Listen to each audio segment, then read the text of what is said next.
We've reached the final month of the regular season and 6 games today between ranked opponents, starting with the top 15 matchup in the Big 12. It's Baylor and Oklahoma.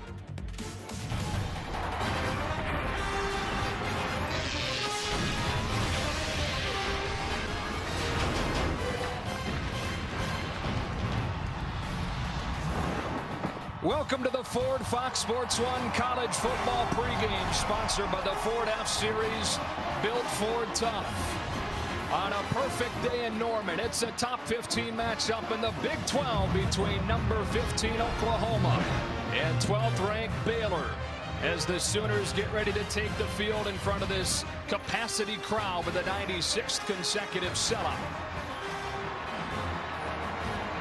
Built Ford tough.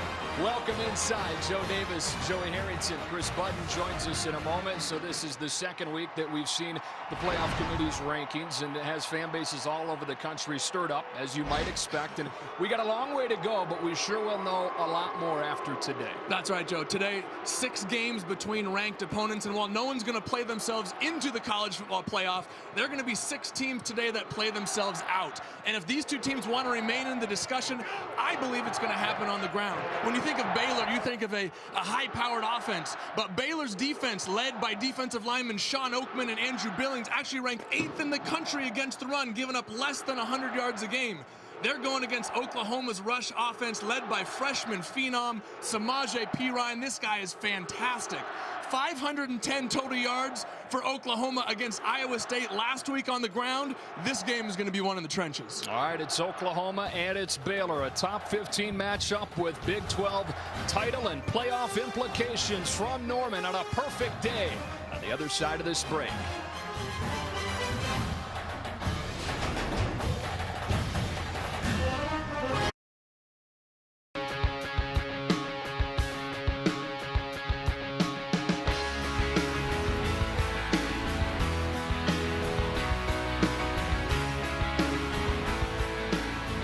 Fox Sports 1 College Football is presented by K Jewelers. Not a cloud in the sky for this top 15 matchup between Baylor and Oklahoma, in a series that was once dominated by the Sooners. Oklahoma won the first 20 meetings in this series. It dates back to 1901, but Baylor has won 2 of the last 3, though has never won here in Norman. Oklahoma fans on the edges of their seats wondering about a couple of key injuries. And with answers, we check in with Chris Budden. Yeah, Joe, the Sooners were hoping to get 2 key pieces of their offense on the field today, but the Oklahoma coaching staff decided just within the last 15 minutes that leading wide receiver Sterling Shepard will not play today because of a groin injury. We watched him during warm-ups. He seemed like he was in good spirits early on, but about halfway through, you could tell he tweaked it and was in obvious pain and was just not the same during warm-ups, so he will not play today. However, Keith Ford, their running back who's missed the last 5 games, they are going to try to get him on the field today. They watched him during warm-ups as well. We're hoping that he will be able to feel good when they cut, so he did feel well, so he is going to try and play today, which is good news to get an extra piece of this ground game back, considering they think the wind today will be up to 30 miles an hour, Joe. All right, Chris, so we're all set. Bob Stoops has never lost back-to-back home games. Remember, they lost to Kansas State the last time they were in this stadium. 2 losses for Oklahoma to teams now in the top 10 by a combined 5 points. And his team trying to keep its Big 12 title hopes alive. And still with an outside shot being part of the playoff discussion. We'll dive into how as this day rolls on. And then Art Briles, who's had so much success in his time at Baylor, but has never won against a top 25 team on the road. And Chris told us about the wind, which will gust up to 30 miles per hour today. That's the 2nd time the ball has fallen off of the tee. Everybody worries about the wind if you're a quarterback, but how about the kickers? Yeah. The kickers got to deal with it just as much as everybody else does. So now they've got to bring a holder over to make sure that wind doesn't blow the football right off of the tee. Spencer Evans, true freshman, will kick it away to the nation's top kick returner, Alex Ross, who's taken 2 back this season. Bunched with Deron Neal. And away we go in this critical top 15 matchup. And it's Neal back into the end zone. He was kicking with the wind. So Oklahoma will start at the 25. Joey, give us 3 things we need to know. Well, Joe, last week, Trevor Knight for Oklahoma, we saw him emerge as a runner again, 146 yards against Iowa State. Will we see that kind of ground production again out of him? Well, if it's not coming from the quarterback, it's coming from Samaje Perine, the freshman phenom, a 243-pound bowling ball that moves like he's about 180 pounds. This guy is fantastic. Baylor's defense is up to the task, though. Sean Oakman and Andrew Billings have played tremendous for the Baylor defensive line, ranking 8th in the country against the rush. Big 12's #1 run defense, and they held Oklahoma to its lowest regular season total on the ground last year. They start with a play-action pass, and Knight taking a shot for Bell, who can't pull it in at midfield. Running by Bryce Hager, and it's 2nd down and 10. Joe, everybody remembers Blake Bell, the Belldozer, the guy who built a cult following around the country as the quarterback who'd come in on short yardage and goal line situations for Oklahoma. Made an incredibly unselfish move, told the coaches, I'm going to go to tight end to help him out. It's really paid off for him this year. On 2nd and 10. First carry for Perine goes for a minimal gain. The true freshman gets a couple, and Andrew Billings, who you mentioned, makes the tackle. Guy having an All-American caliber season at defensive tackle. How about this guy, Samaje Perine, Big 12 second leading rusher after entering camp really as the 4th running back in this Oklahoma offense. Opening drive, 3rd and 8.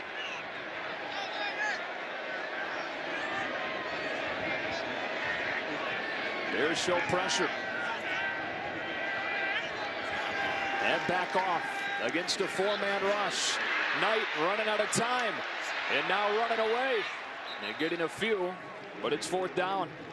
Got 3 on the scramble and was stopped by K.J. Smith. So a 3 and out for Oklahoma to begin. And that, Joe, in and of itself is huge. Coach Phil Bennett, the defensive coordinator for Baylor, told us we have to get 3 and outs to start the game. That is our only objective because our offense is so good. We know if we can get them the ball quickly, we can jump out to a 7-0, 14-0 lead, and then the opponent has to play from behind, which is so tough.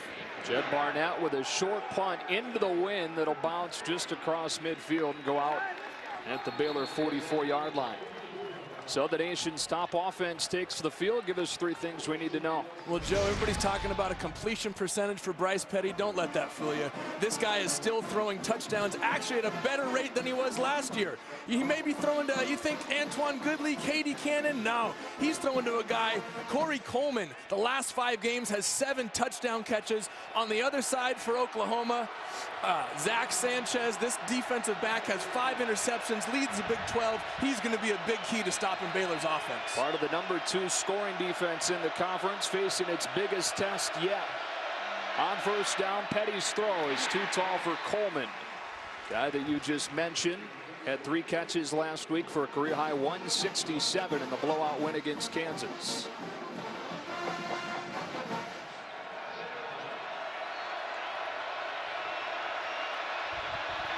Petty pulls it off of the replay.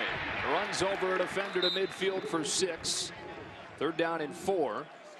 You mentioned Petty's completion percentage down. First 4 games is at 65%. Last 4 games, as teams have started to bring more pressure, completion percentage under 50%. You know what, Joe? The production is still there. He's still throwing touchdowns. They're still scoring points, and that's really all that matters to Art Briles. Play action on 3rd down. His read was taken away, and he floats it out of bounds, 4th down. Tried to get the backers to bite and then throw the slant, but Oklahoma was ready. And Jordan Phillips forced the errant throw. Well, Joe, great coverage by Zach Sanchez in the Oklahoma secondary, forcing Bryce to hold onto the ball longer than he wanted to. But I like the decision at the end. Instead of forcing the ball into coverage down the field, he threw it out of bounds. Now, there may be a grounding call that comes out of this, but I think it was a smart play as opposed to giving up a possible turnover. Yeah, right as you said, there may be grounding. The flag came out about 15 seconds after the play. In the area. Launch him down. 4th down. Greg Burks, head referee of this Big 12 crew, confirms it. So it is a loss of down, still 4th down. Moves the ball back inside the 40. This is Spencer Roth, 4-year starter at punter. And Zach Sanchez will return punts with Sterling Shepard on the shelf today. Line drive kick, getting a boost from the wing. Sanchez from the 11 is hemmed in. Great coverage from the Baylor special teams. And these two high-powered offenses, both with 3 and outs to begin. Trevor Knight and this Oklahoma offense back to the field in a scoreless game after this.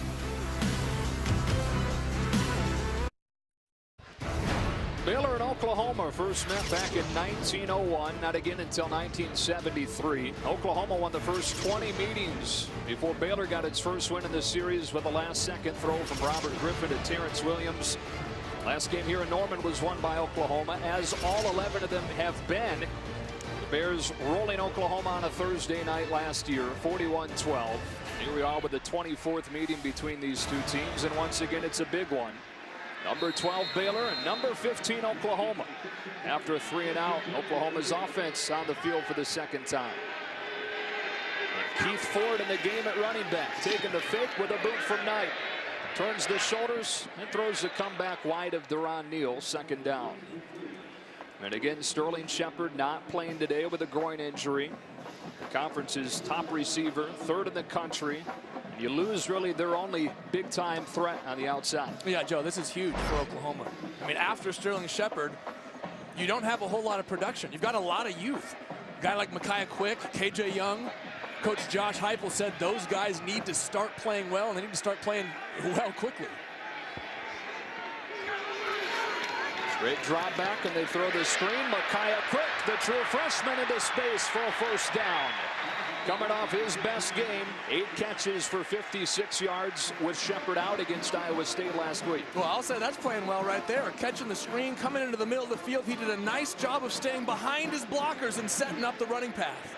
Bubble screen thrown behind him. That's a live ball. And a good job by Quick to fall on top of it. They lose 4 or 5 on first down. True freshman out of Fresno, California. One of the top recruits in California last year. A ton of potential. The guy they're by necessity now having to work in with Shepard out of the lineup. He's going to find his way into the lineup one way or another. Had in a limited role before last week, but really taking advantage of Shepard being out. Second down, 16. High snap pulled down, and Trevor Knight off of the pull read. Able to get across the 30. And Orion Stewart, Baylor's second leading tackler, has him after 7, 3rd and 9. Joe, Trevor Knight did a really nice job of reading the unblocked defender right there. Number 11, Taylor Young, coming off the edge for Baylor. Trevor Knight sees it, fakes the ball to his running back, sees Taylor Young crash down, keeps it around the edge for a nice gain. All kinds of time. It's almost intercepted. Colin Brent's had a shot at it, but couldn't pull it in, and it's 4th down. Boy, all day for Knight to throw. Well, great protection by that big offensive line for Oklahoma, but Trevor Knight needs to see Colin Brent sitting right there in his throwing lane. Sometimes it's tough to see over those big guys. Tyrus Thomas 6'5", Darrell Williams 6'6" in front of him. You got to find your lane and deliver the ball. You have to see what the defenders are. Second punt for Jed Barnett. He hit it only 28 yards his first time. This one a perfect spiral back to the 20. And a fair catch taken by Levi Norwood and a punt of 49 yards. Bryce Petty, reigning Big 12 Offensive Player of the Year, back to the field with the nation's top offense in a scoreless game after this. 7 national titles, 5 Heisman winners. Pretty cool trophy room here in Norman. Few of those Heisman Trophy winners back in town today. This top 15 matchup between Oklahoma and Baylor. Joe Davis, Joey Harrington, Chris Butt. Memorial Stadium, Owen Field. Picture perfect day for football. The Baylor's offense, with a 3 and out its first time, comes back out with a drive starting at the 20.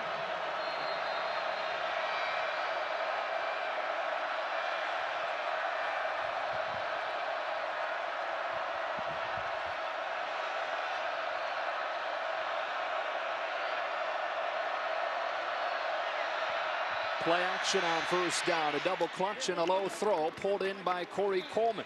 His first catch, a first down to the 31. Joe, interesting to see what Mike Stoops did there. He only rushed 3 defenders and dropped 8 into coverage. He told us yesterday, we got to show Bryce Petty everything. We got to rush 3, we got to rush 7. We have to keep him on his toes, and that time maybe throwing a little bit of a changeup. Here's Shaq Linwood, the Big 12's leading rusher, going for 7 on first down. Ahmad Thomas with a tackle, and a guy that ran for 182 in the matchup last year. Well, Joe, and watch for Baylor's tempo here. They like to get up to the line of scrimmage and go after big chunk plays like that.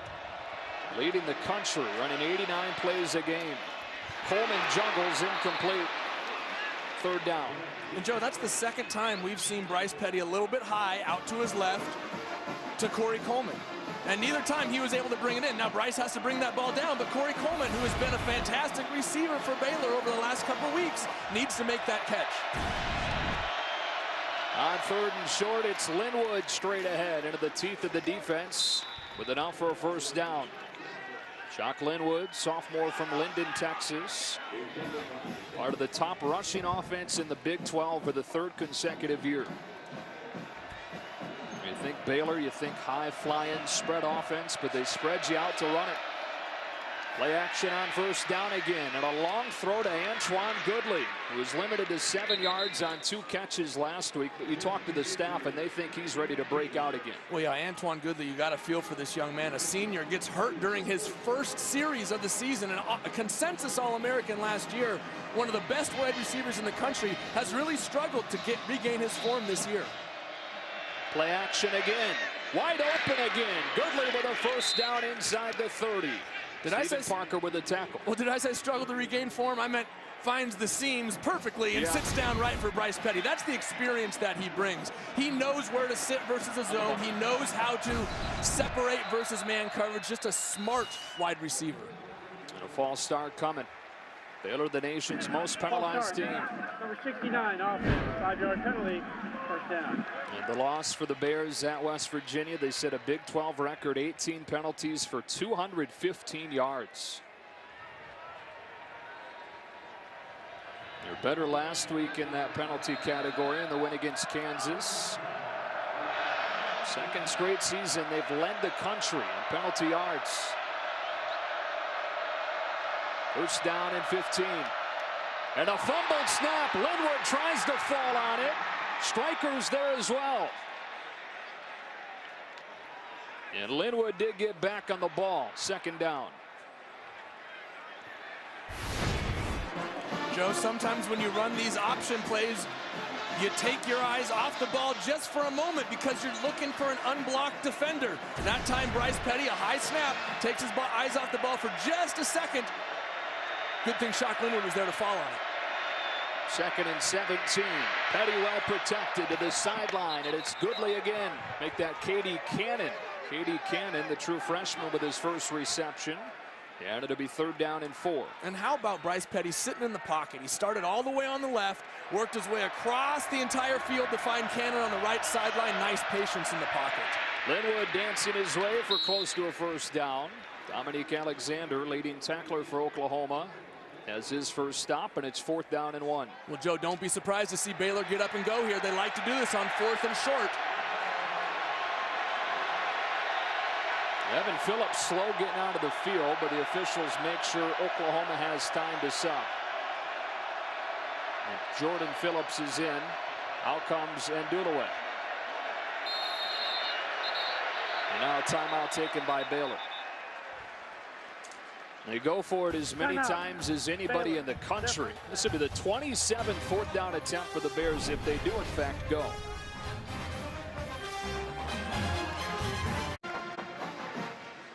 Joe, you may be wondering why Baylor didn't get up to the line of scrimmage and snap the ball. Well, by rule, when you substitute on offense, the referees must allow the defense to substitute as well. You see the refs sitting in there next to the center, holding the ball. Bryce Petty's putting his hands up saying, why can't we go? A little bit of gamesmanship on Oklahoma's part by taking a long time to substitute.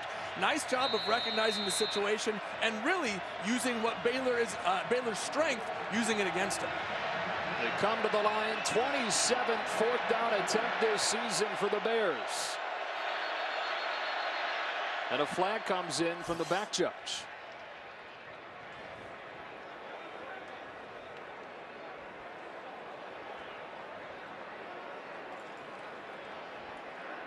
illegal substitution. Oklahoma, 12 men on the field. Wow. Snap was imminent. 5-yard penalty, first down. Out of a timeout. You can't have that. That is an inexcusable penalty, especially when it gives your opponent a first down in the red zone. And especially when that opponent's the nation's best offense. You can't give Baylor extra chances. You did a great job on the previous play, slowing down Baylor's tempo, using the substitution to your advantage, and then you gave them a free one. You can't do that. So a fresh set of downs from the 12. First down and 10. Linwood straight ahead. Get it inside the 10. Alexander with a stop, and it's second down. Baylor in the red zone last week, Joey, 5 touchdowns in 10 trips. They got to be better than that.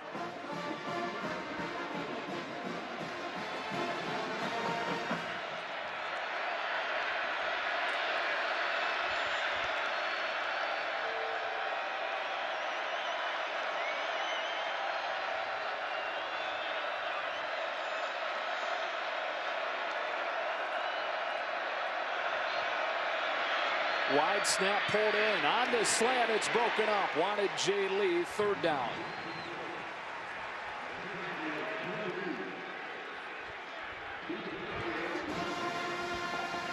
Joe, I'm a little bit surprised by the tempo or the lack of tempo by Baylor right now. I know you want to choose the right play, but they stood there for a long time looking to the sideline. There seemed to be a bit of indecision on the Baylor coaching staff as to which play they should call against this defense.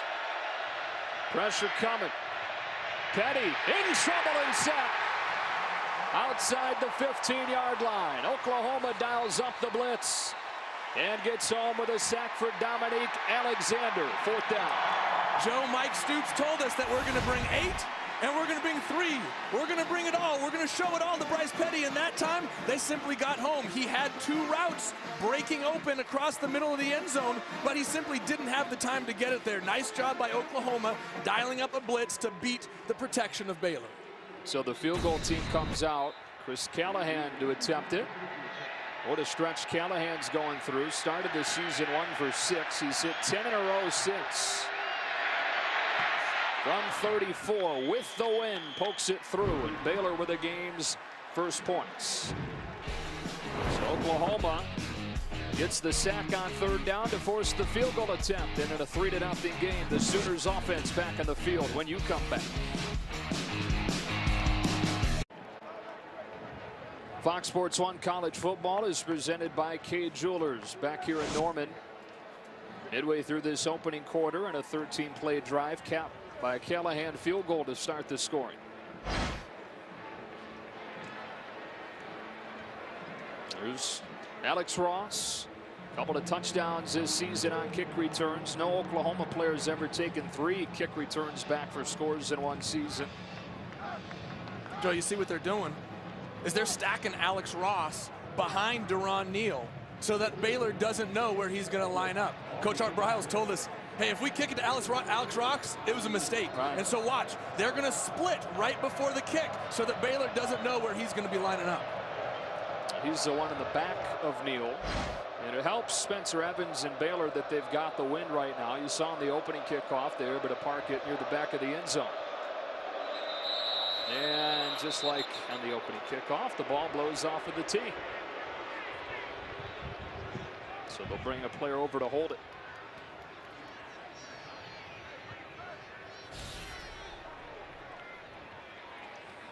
Baylor trying to boost that playoff resume. They're 9th out of the 1-loss teams coming into this weekend. Oklahoma with the 2 top 10 losses by a combined 5 points. Trying to keep those Big 12 title hopes alive. You see the return split at the last moment. And it will be Ross with a chance to bring it back. Alex Ross with some room across the 35 on a return of 33. Let's check it with Alan Massengale for a Lowe's Never Stop Improving game break.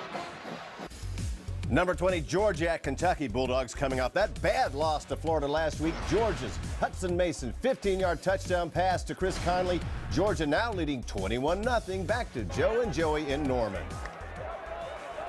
All right, Alan, 3-0 game here. The Bears getting a field goal on their last drive. Oklahoma's offense which had one of the best yardage totals in program history last week, struggling to get going through 2 drives. The starting field position here from the 36.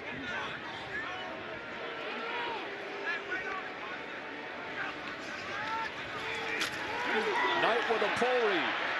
Nearly doubled his yardage total on the ground last week with 146 against Iowa State. He did it again. Ready, unblocked defender, and see Baylor's not going to let Samaje Perine get the best of him. They're going to come down and they're going to tackle these running backs, force Trevor Knight to keep the ball out on the edge. And frankly, I'd rather have Trevor Knight running the football against me than Samaje Perine. Yeah. Or Keith Ford or Alex Ross. Maybe the best combination of young running backs in the country. They bring quick in motion and go downhill to Keith Ford with his first carry since game 3, and the crowd knows it. He had 6 touchdowns in those 3 games and then suffered a fractured leg. It was a game time decision coming into this one. They liked the way that he was making cuts and warm-ups, and with his first touch since the opening month. They get to him on first down. Knight to the outside. Deron Neal, second leading receiver, having a career year for the Sooners. Into Baylor territory for the first time. Well, just a nice little hitch route on the outside by Deron Neal. Quick play action by Trevor Knight in the backfield to hold the linebackers and allow him the space to throw the ball outside. Ford again into the arms of Taylor Young to the 41-yard line. It's a guy that was the #1 running back in the depth chart entering the fall. Boy, of the guys in his stead picked it up in Perine and Ross. They move him into the slot, quads into the wide side. Knight off his back foot, lobbing one down the sideline, incomplete. Wanted quick, just out of his reach, and it's second down.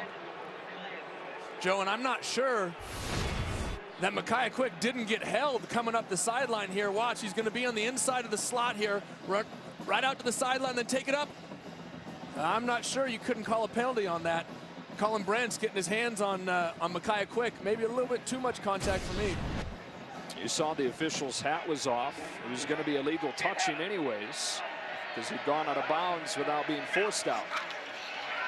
Knight scrambling away from the blitz with his eyes downfield. Will take off with a first down and more. Hurdles his way inside the 25 and brings this crowd to life with a first down.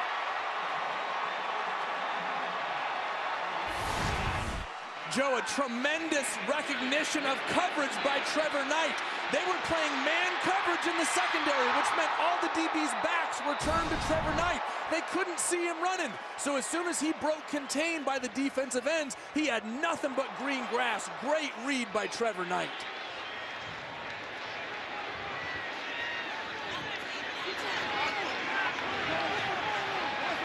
First down from the 23. Perine, big hole, but he got tripped up.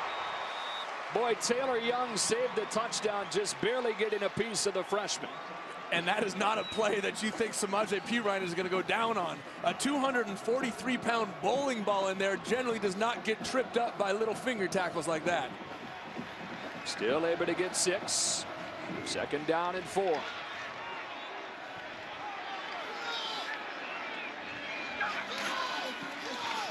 Perine again makes a cut in the hole with a first down. Up to the 10, first down and goal for Oklahoma. And Joe, Samaje Perine may be 243 pounds, but this guy moves laterally like he's a 190-pound back. Watch him, he's gonna come up, run right into the teeth of the defense, slide to the side, and get upfield for a big game. You don't see big running backs like that who can move their feet laterally. They're showing edge pressure on first down and goal. Get the call from the sideline. Knight to throw on the slant. Deron Neal has it broken up by Ryan Reed. And it'll be second down. Oklahoma in the red zone. Best in the Big 12 as far as touchdown percentage. Getting touchdowns in about 3/4 of their trips into the red zone. And an injured player for the Bears, it's Javonte McGee. He plays both defensive tackle and defensive end. They've already lost Jamal Palmer at defensive end this year. Well, Joe, that's going to be huge if Javonte McGee can't come into the ball game. or come back into the ball game. Coach Phil Bennett, defensive coordinator for Baylor, told us we already lost Jamal Palmer, and because of that, we lost our rotation. When you play in such a high-tempo offense, your defense is on the field for a long period of time. They're up in there upwards of 80, 90, even 100 plays. You need to have fresh D linemen, and if Javonte McGee can't come back, that rotation is going to be hampered. 2nd and goal. Knight keeps it. Hager pushes him out after a short gain, 3rd down. Well, Joe, you saw the adjustment right there by Baylor. They're going to crash that defensive end or outside linebacker right. He's going to take the running back. Hager's now going to come around and take Trevor Knight. You saw Trevor Knight break a couple big runs earlier in the game. Now Baylor is adjusted and is accounting for Trevor as a runner. Nice job of adjusting what they're doing by Coach Phil Bennett. On 3rd down and goal, they bring Ford in and motion him out. Knight looks his way, throwing the corner, has Cook. Touchdown, Oklahoma. It's Micaiah Cook for 8 yards.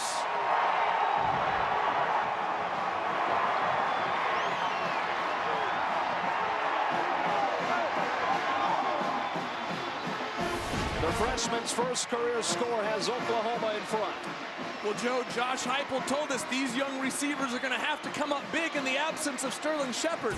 A ball that was not perfectly thrown, but high enough to give his receiver a chance. Way to go up and make a high catch by young receiver Micaiah Quick, a 6-foot receiver going up and making the catch of a 6'4" guy. Michael Honeycutt, last time he attempted one into these uprights, he missed it wide in that 1-point loss against Kansas State. Trevor Knight bringing this crowd alive, climbing the ladder for a 1st down in the hurdle, and then on 3rd and goal, finding Cook for the touchdown and a 7-3 lead for number 15.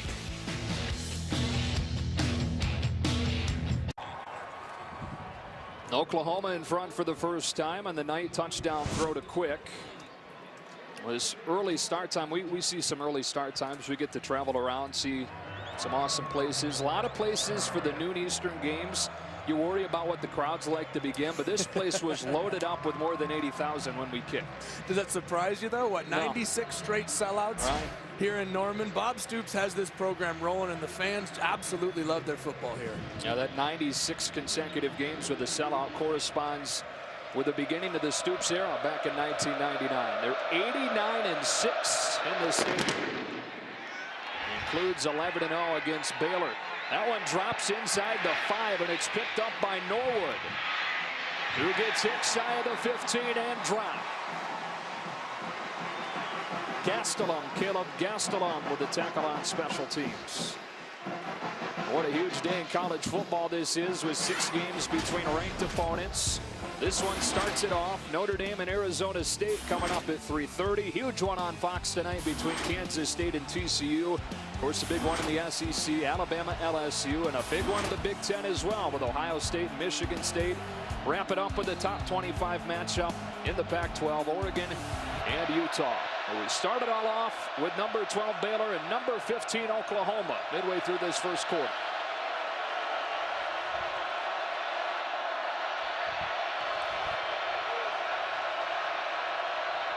Bears start the drive from the 15, and they hand it off to Devin Chafin, who's got no room. Dominique Alexander plugs the hole. 2nd down. Joe, this Oklahoma defense is feeding off the crowd right now. You see big Jordan Phillips there getting this crowd hyped, raising his hands. They need a leader. They need some bravado. This crowd can help bring it. Alexander with another stop there.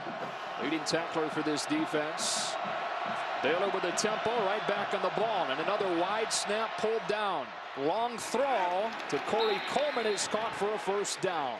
And Joe, you think about the wind in quarterbacks, you think about the wind in kickers, you rarely think about the wind and shotgun snaps. That's the 2nd time we've seen the ball drift to the right for Bryce Petty. He's had to make an adjustment twice now. The first one was a fumble deep in the red zone. Toss play to Chafin. Couple of blockers in front. Uses his speed to get to the edge for 5 yards. Devin Chafin, career best 112 yards last week. Joe, watch the ball on the snap here. It's going to sail high to his right. Ooh, I don't know if that had anything to do with the wind, though. Yeah, you know. I see what you're saying. But it did happen on the previous drive, down in the red zone. Right. The fumble for Bryce Petty. It's hitting him high right, and you got to think the wind has something to do with it. Chafin again. That time the edge was sealed. And dropped for no gain. Ahmad Thomas in there with Matt Diamond, and it's third down.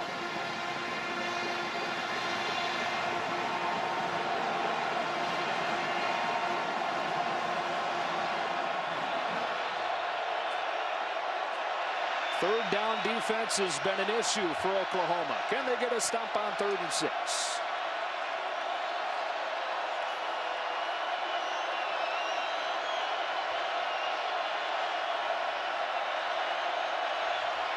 Sooners bring 5. Petty, wide side of the field, pulled in by Goodley, or Cannon for a first down. But then a flag comes out. Joe, you're going to get some sort of offensive pass interference, I believe, here. Antoine Goodley came in, and it looked like he almost got a block on the guy who was covering K.D. Cannon.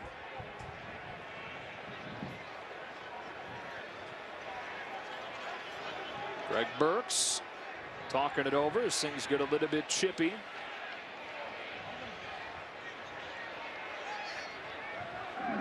Pass interference, number 5, offense. 15-yard penalty. Fourth down. We've seen more than a few of those called this year in important moments. Well, Joe, against man coverage, what you want to do is you want to run crossing routes so the defenders have to run into each other. That time, Antoine Goodley, well, he gives it a good little effort, try and fake it, but he was really blocking to free up K.D. Cannon on the out route there. You need to sell it a little bit better if you're gonna get away with it. Last time a team led the country in penalties as far as most penalties in back-to-back seasons back in the late 90s when Cal did it. Baylor's in danger of doing it this year. 3rd down and 21 instead of a 3rd down conversion.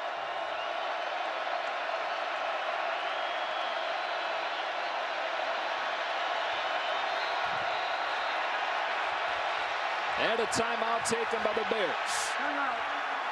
Baylor. 1 second and a half. 30 seconds timeout. Already the second one used by Art Briles. Back to Norman in 30 seconds. Art Briles forced to use his second timeout already. This crowd making noise in front of a 3rd down and 21. All the success that he's had in his time at Baylor, but he's never won a top 25 road game. And in fact, Baylor has not won a top 25 true road game since 1991. And Joe, frankly, I think that's part of the holdup of people putting Baylor higher in the rankings. They're relying too much on history, what's happened in the past, but this Baylor program is moving forward, and frankly, right now, they are one of the best teams in the country. On 3rd down, Oklahoma drops 8 into coverage. Petty running out of time, extending the play with his eyes downfield. Dangerous throws, incomplete. Jarred out of the hands of Fuller, and it's 4th down. Joe, it looked like a dangerous ball, but Clay Fuller, had all sorts of room there in the middle of the field. Missed a lot of time to start the season, but he needs to make that catch, and it would have been a huge 3rd down conversion for Baylor and really taken this crowd out of the ballgame. And instead, Oklahoma's in position to get really good field position here. And using the wind, the first punt from Spencer Roth went 51 yards. This one's off the side of his foot. Sanchez has nobody in front of him, but will let it bounce and roll up to the 46-yard line. Oklahoma scored a touchdown on its last drive. And now the Sooners to take the ball with great field position. Now tonight, the UFC returns to Fox Sports 1 with an epic night of fights from Brazil, including a light heavyweight showdown between 9th-ranked Shogun Rua, 10th-ranked Ovince St. Preux. UFC Fight Night tonight, 10:30 Eastern on Fox Sports 1, streaming live on Fox Sports Go. Another matchup between ranked opponents on a day full of it. 7-3, Oklahoma in front. This offense back out there. 4th highest yardage total in program history last week against Iowa State. But that's Iowa State. This is Baylor, one of the conference's best defenses. This drive begins with Ford straight up the gut. Inside the 30 with a first down on a run of 20. Joe, what having Keith Ford back in the lineup allows you to do is just get a roll of backs. Keith Ford, Samaje Perine, Alex Ronks. You keep them all fresh and you keep Baylor on their heels. And it's Ford again, cut down by Taylor Young. Solid gain on first down for the sophomore from Texas, who's been out for several games with a leg injury. Had 6 touchdowns in the first 3 games before he was hurt. That's okay.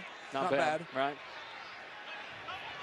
They didn't have to rush him back because P. Ryan and Ross have been so good.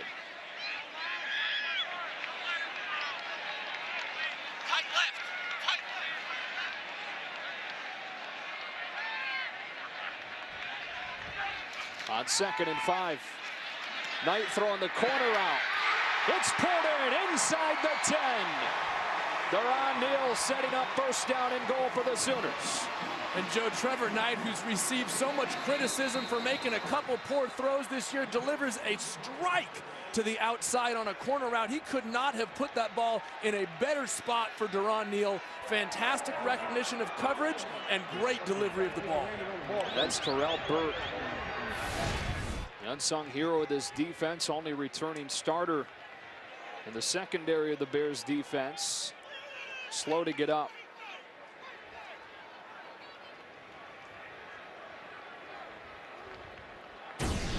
You don't want to speculate, Joe, but you hope it's just Terrell Burt getting the wind knocked out of him there, landing on top of Deron Neal as he came down.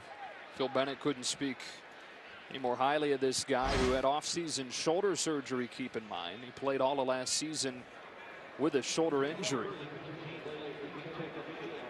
And Joe, he called him the unspoken hero of this defense. The guy who makes all the secondary calls. You know, Baylor's secondary really gets no love. The offense gets all the publicity. The run defense right now is what's kind of creeping up on people, but it's the secondary play that absolutely gets ignored.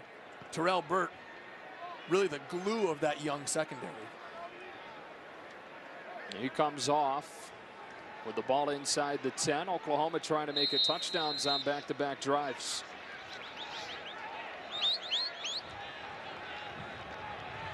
It's replaced by Alfred Pullum, a redshirt freshman. Back end.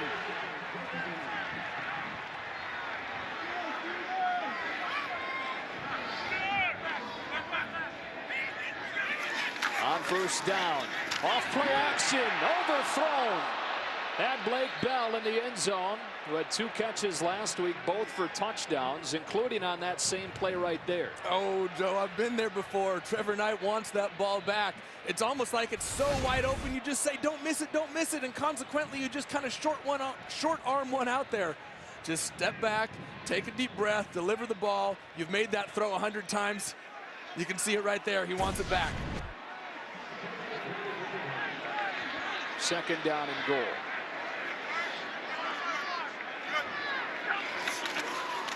It's Ford.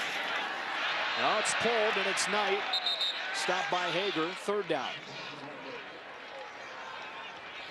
Joe, don't be surprised if you see Coach Phil Bennett dial up a big blitz here on 3rd down. He likes to bring pressure in the red zone against TCU and Trevon Boykin, another running quarterback here in the Big 12. Every single time they got into the red zone, he was bringing the house. Don't be surprised to see that against Trevor Knight right now. Burt back in the game, and there they are, Joey, showing blitz. On 3rd down and goal, pressure picked up into the end zone. It's caught. Touchdown, Oklahoma. This time it's Neal again on 3rd and goal.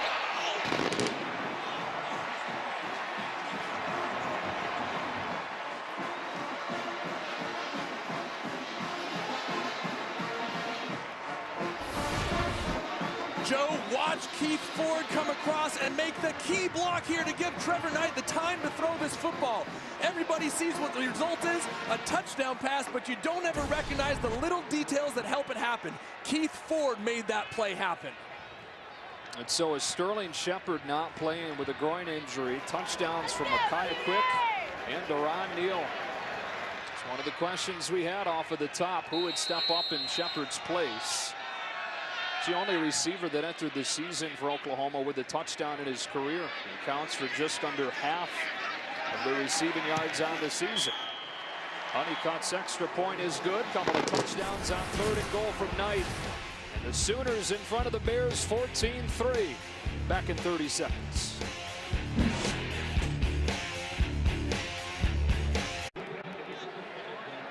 Joey, Trevor Knight missed on that play action pass with Bell wide open for the second drive in a row on 3rd and goal. He's got a touchdown. Well, again, the guys in front, Tyrus Thomas, Darrell Williams, the NFL prospect there at right tackle, Keith Ford coming across and making a big block. Trevor Knight knows that the guys around him can make plays, and all he has to do, he's got the talent. He's got it. He's just got to settle down and make those throws, and that time he delivered a strike for a touchdown.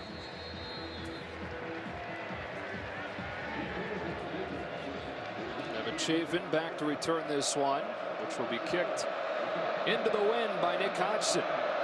He leads the country in touchbacks. It'll be hard to drive one into that wing. Here's Chafin from the 10. And Baylor will begin at the 25-yard line. Bryce Petty, following that blowout win against Kansas last week, had one thing on his mind. Bryce, what are some of the positives that you take out of this game? You gotta win. Ready for OU? Yep, just ready for OU. No, just ready for OU. Not frustrated, just ready for OU. Are you ready for OU? You are ready for OU, yep. I think the remarkable part about it is that is so uncharacteristic of him. Such a wonderful young man who's always so willing to give a great answer, but that speaks to his focus. He wants to win this Big 12 championship, and he knows it's going to go through Norman. Somebody asked Bob Stoops about it this week. He said, well, we're ready for Baylor.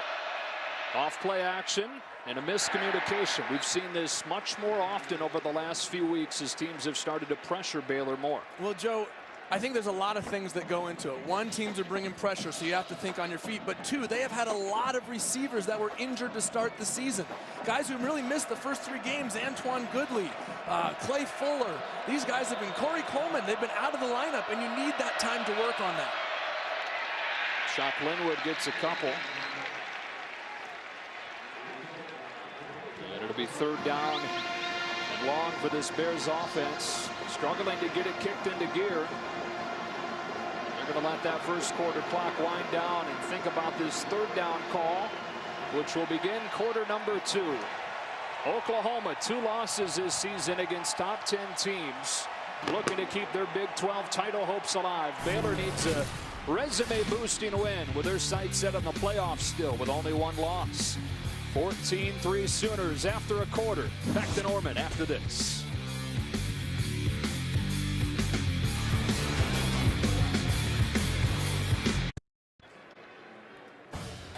Fox Sports 1 College Football is presented by Kay Jewelers. Oklahoma with a couple of 3rd down and goal touchdown passes in that first quarter and a 14-3 lead over Baylor, which begins this second quarter with a 3rd down. Only 1 for 4 on 3rd down today. Looking at 3rd and 7 here.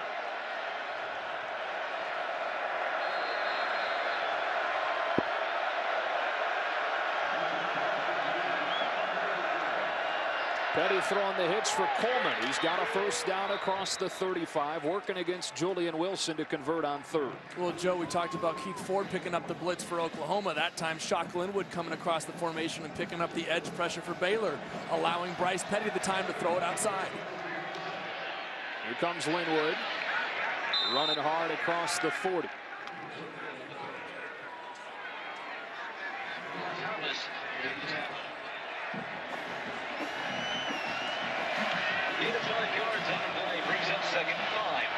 Petty throwing the hitch again.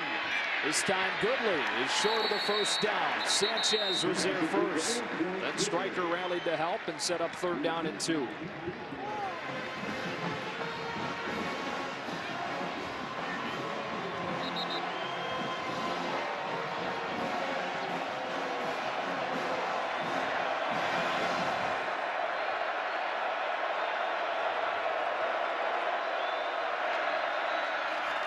Linwood makes a cut in the hole. He's close, but it looks like he's spotted just short. And so it'll be 4th down for the Bears. I feel like a broken record saying it, Joe, but don't be surprised if Baylor goes for it on 4th down. This is not a situation where most coaches have the guts to do it, but Art Briles is one of those guys who will pull the trigger and say, you know what, I trust my offensive line, I trust my quarterback to make the right decision. And I think we can pick up a half a yard. They go out of the gun on 4th down and less than 1. Linwood straight ahead for a 1st down. Running over the left side of the line with Drango, Muir, and Fuller. Striker with a stop as Baylor converts. Joe, you're seeing so many more coaches now make the decision to go for it on 4th and short. The percentages actually say that it's a decision you should make, but so many people are scared to pull the trigger because if you don't get it, you give Oklahoma the ball right back. Petty taking a shot into coverage for Cannon with a flag coming out. And Quentin Hayes is going to get called for pass interference, trying to defend the freshman.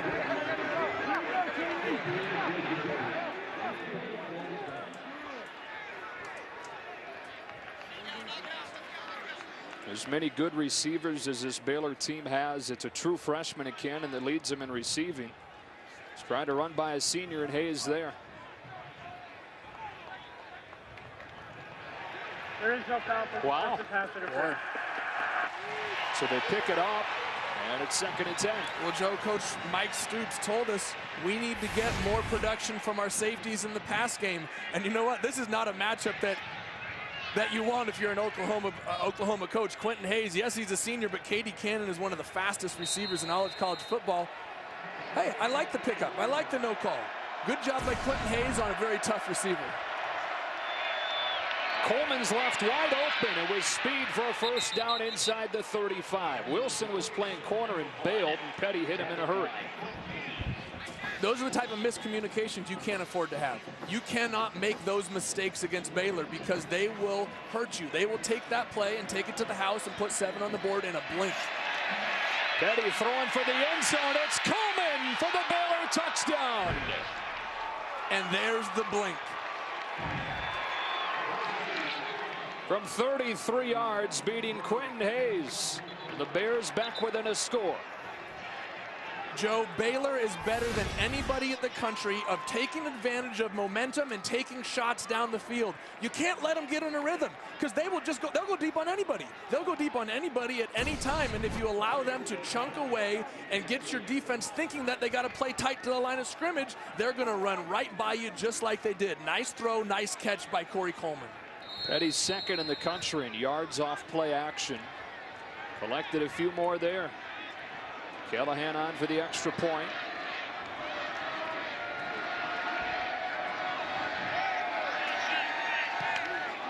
And it got blocked partially. Somehow ducked its way through. Corey Coleman with another touchdown reception. Now a touchdown in 6 consecutive games since coming back from injury. Bryce Petty starting to settle in a 4-point game.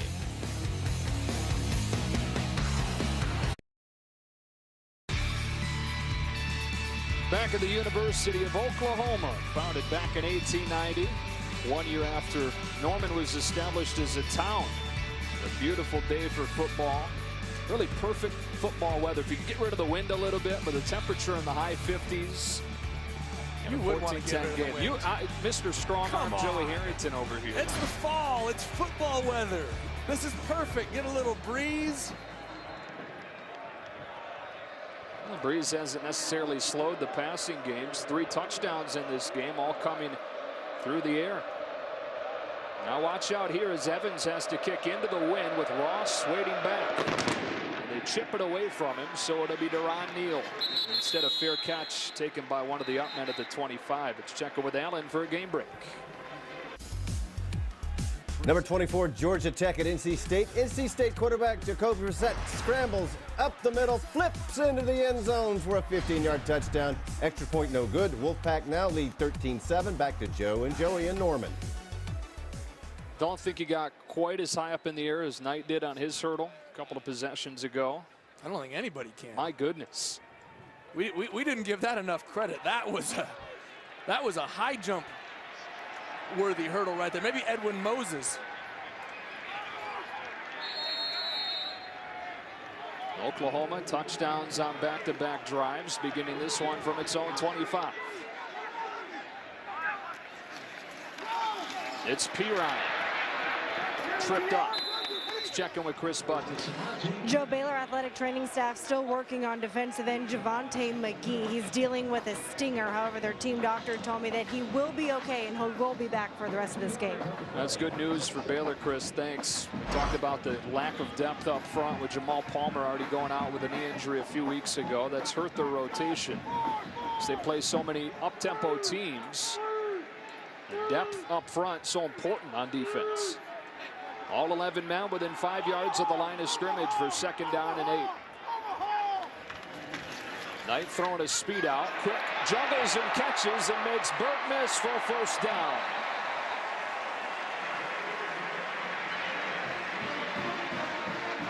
Joe, Coach Bennett loves to bring pressure in any situation. That time, 8 guys up by the line of scrimmage, brings them all.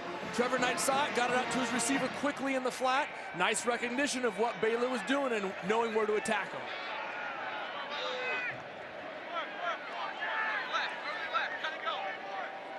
So Oklahoma, after 3 and outs on its first 2 possessions, moving the football well over the last few drives. And a 1st down run for Piron with a flag flying in. Stop made by Andrew Billings, no gain.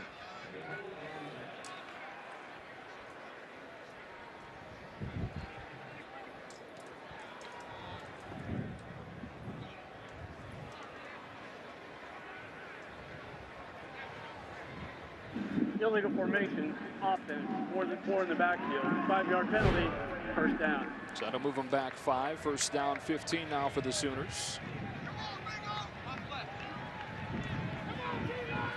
Julian Wilson walking off. Starting corner for Oklahoma, walking off with his hand being braced by one of the athletic trainers. Dealing with one of the nation's top offenses in Baylor. Can run great receiver after great receiver at you. On a quarterback draw, it's gobbled up, and Knight dropped in the backfield by Blackshear, part of this talented defensive line for the Bears. One of the unsung heroes on this Baylor defense, Bo Blackshear, a junior, has really been here through the transformation of this defense. Just pushes his way into the backfield and makes a nice solo tackle. Just overpowering the offensive line for Oklahoma. Nice play. Overpowering one of the nation's biggest offensive lines. Average 320 pounds per man up front. 2nd and long, twist gets picked up. Knight gets picked off. It's Bryce Hager. Inside the 10, stays on his feet and dives. They spot him down at the 1. Bryce Hager with his first career interception, returned 35 yards to set up 1st and goal. Joe, a big play made by a big-time senior. We saw it earlier in the ball game. Trevor Knight throwing a ball across the middle. He didn't see the defender. Colin Brents wasn't able to make the interception that time. Bryce Hager couldn't help but catch it. It hit him right square in the face mask. Nice play by the Baylor defense, setting up the offense for a big play on the road. And they are going to review this to see if he did indeed get in. The official was not in line with the pylon to see, so really the best he could do was guess from where he was. So they will take a look. Bryce Hager, 2-time All-Big 12 performer, had a groin injury last year that cut the end of the season short for him. Missed the last 4 games, but back in a big way for this defense. And Joe, I'm not sure that Bryce doesn't. Well, he lays on the top. That's what I was going to say, laying on top of the Oklahoma player there. Stretches out with his right arm. Does his left elbow hit? There. But again, the call on the field is that he's down inside the 1. You need indisputable video evidence to overturn it. Let's check in with Mike Pereira. Mike, what do you see on this one? Well, I'll tell you, I think the ruling on the field has to stand. Joey pointed out perfectly, the elbow hits the ground, and it's before the ball breaks the plane. And even though the ball did come loose, it was after the elbow came down. So I don't think there's anything they have here that they can overturn it the ruling on the field stands. 1st down, Baylor. We appreciate it, Mike, and you're exactly right. Call does stand. Mike's always right. Yeah, rare that he gets one wrong. Either way, 1st down and goal for the Bears, and Trevor Knight, who's thrown pick 6s in each of the 2 losses for Oklahoma this year, Nearly throws one there. First down and goal for the Bears with a chance to jump back in front.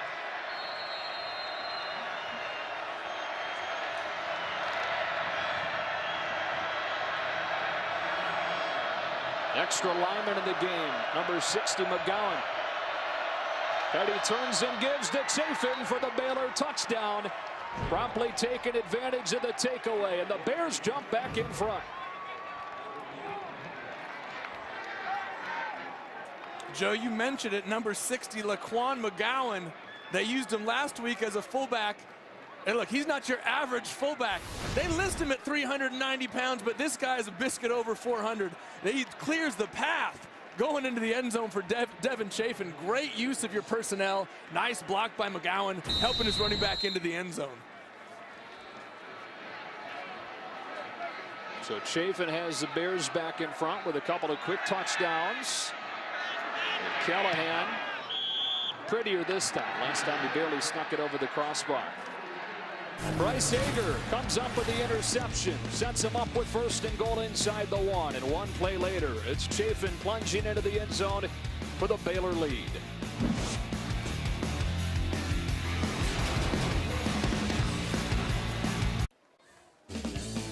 Well, if you can't make it to the game, you can home gate right from your couch with Ballpark Patties. So American, you can taste it. I hope they're going to cook that dish there on the bottom a little bit longer. It doesn't look done yet. Oh, for crying out loud. You would say that. Yeah. Medium rare, that's how you cook meat. Well, that was rarer than that. Bryce Hager's interception returned inside the 1, setting up Devin Chafin's 1-yard touchdown run. 6th time this season Baylor has scored on the first play of a possession. None easier than that one after the night pick. And again, Evans will kick it into the wind. They'll try to keep it away from Alex Ross, who's taken 2 back for touchdowns this season. They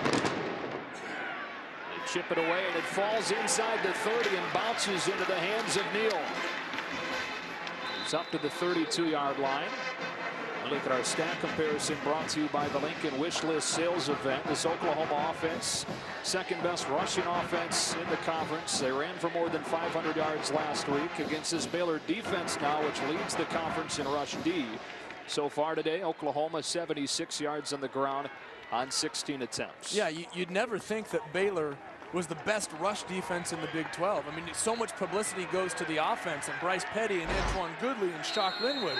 But guys like Sean Oakman, Andrew Billings, Bryce Hager have done a fantastic job for Baylor this season, shutting down opponents' rushing attacks. See how Knight bounces back after the pick. They swing it to Ford, who gets a block.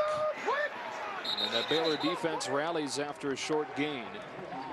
Trevor Knight, the Big 12 Player of the Week after his 6 touchdowns last week. Remember, he was the Sugar Bowl MVP, and that created this giant height machine around not just Knight, but this entire Baylor team.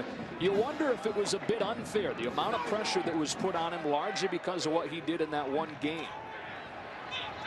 On 2nd and 9.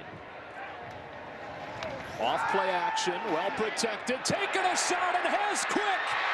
Micaiah Quick inside the 15. Ball comes out after the play on a gain of 55 yards. Well, Joe, you mentioned how Trevor Knight would respond from the interception. I love what Josh Heupel said about playing quarterback. He said, it's not about being perfect. It's about responding from your mistakes. And that time, Trevor Knight threw an interception on the previous possession, comes back and delivers a strike for a big gain for Oklahoma. Nice job by the young quarterback managing the situation and stepping back in and throwing a perfect ball for Oklahoma. And Josh Heupel also told us while those expectations might have been a bit unfair, it's reality when you're the quarterback at Oklahoma. First down from the 13. It's Ford inside the 10 with a flag coming in. Flag comes in the area of holding.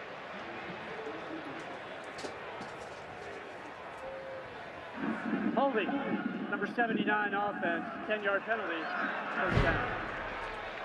Well, Joe, I want to go back. Trevor Knight has done a fantastic job for Oklahoma, period, including the interceptions at Kansas State and TCU. You make mistakes. He's a young player. Look, the country has gotten so used to freshmen and sophomores like Johnny Manziel and Jameis Winston coming in and lighting the world on fire, there's a development that takes place for a quarterback. And I love what Trevor Knight has been doing. Yes, he's made some mistakes, but he's learning from those mistakes, and that's what being a good quarterback is about. Salt McKay Quick already got a career high in yards. After the penalty, first down and long, they faked a Ford, trying to open it up deep. Baylor's defense was ready, and they're ready for the scramble with big Sean Oakman chasing down Knight after a short gain. First time Oakman has made a tackle in this game. And Joe, you see Trevor Knight getting up a little bit slowly there. Remember, a couple weeks ago against Kansas State, went out of the ball game with a left shoulder injury. That doesn't go away. Just because there's another game the next week doesn't mean your shoulder automatically feels great. Trevor Knight is going to be dealing with that for the entirety of the season, and I love the fact that he's gutting it out and playing tough for his team. Second down and long for the Sooners.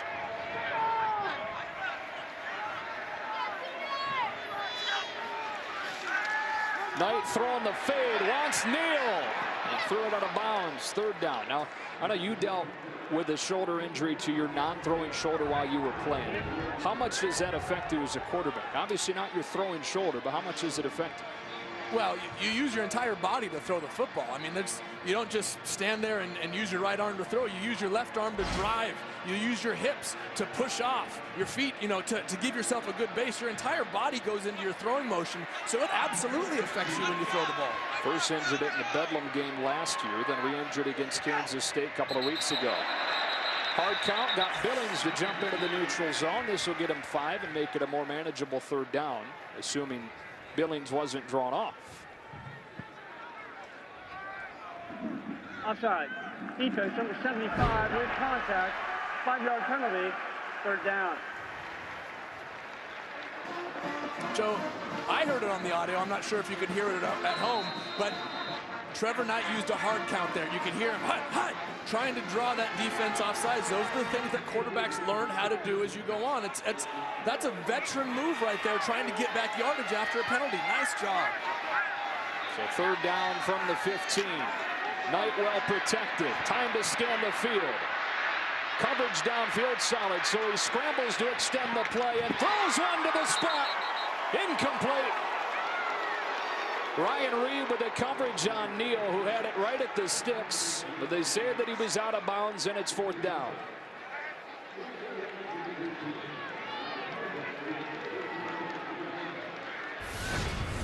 Joe, nice job of Trevor Knight extending the play and keeping your eyes downfield, but also credit the Baylor secondary for the length of coverage. He sat back there for 5, 6, 7 seconds.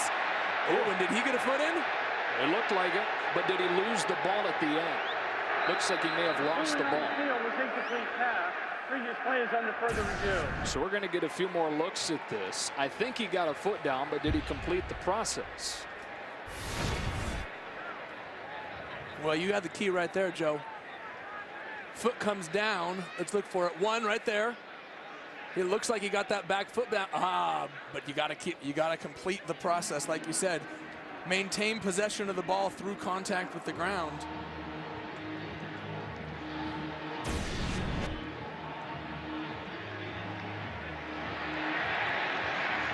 And they're seeing the replay on the video board right now. Neal just saw himself get a foot down and then turned around before the ball popped out on the video board. And they pausing it on the video board with his foot down. And then they don't have a great view, at least in the stadium, with the ball popping out on the video board. So that's why you're hearing the positive reaction from this Oklahoma crowd.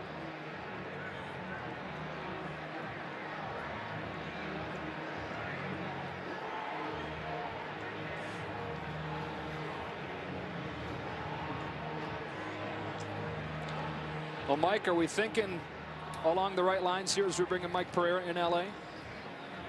Yeah, I think you are. I think what they're looking at is was he completed the catch before he was contacted and driven to the ground. But to me, like you say, he was hit actually before, and it was all part of the process.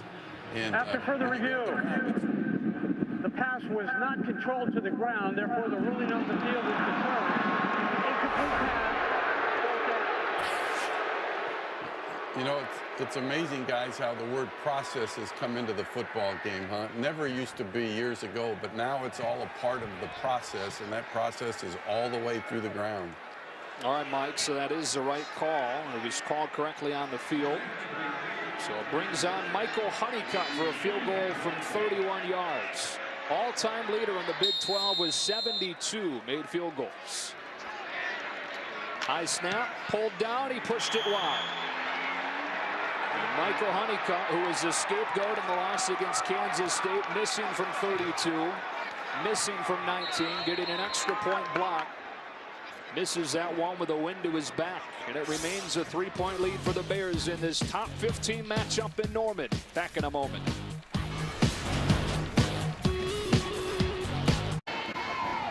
Fox Sports 1 college football is presented by K Jewelers. 17-14.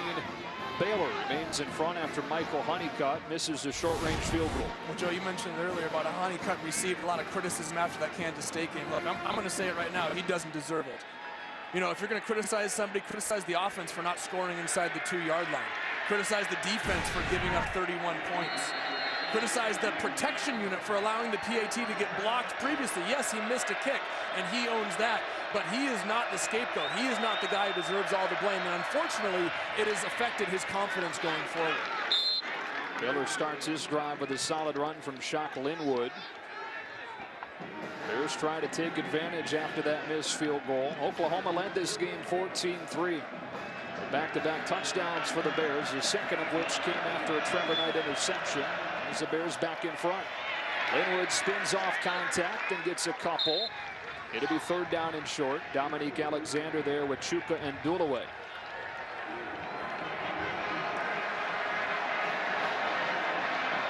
Joe, you hear this crowd starting to get into it for Oklahoma here. They're looking to build on something here. They need some help. Outside they go.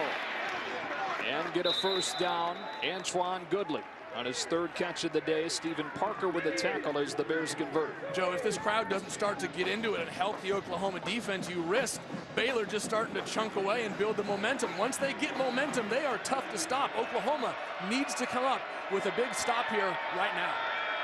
And once again, Oklahoma taking its time substituting, trying to slow the Bears down. On first down, outside again. Goodley again, getting a few on first down. Well, that's a run play. I mean, that's essentially how the Baylor offense views those little quick screens as a 3 or 4 yard run play. Petty with a deep drop to let the deep route develop.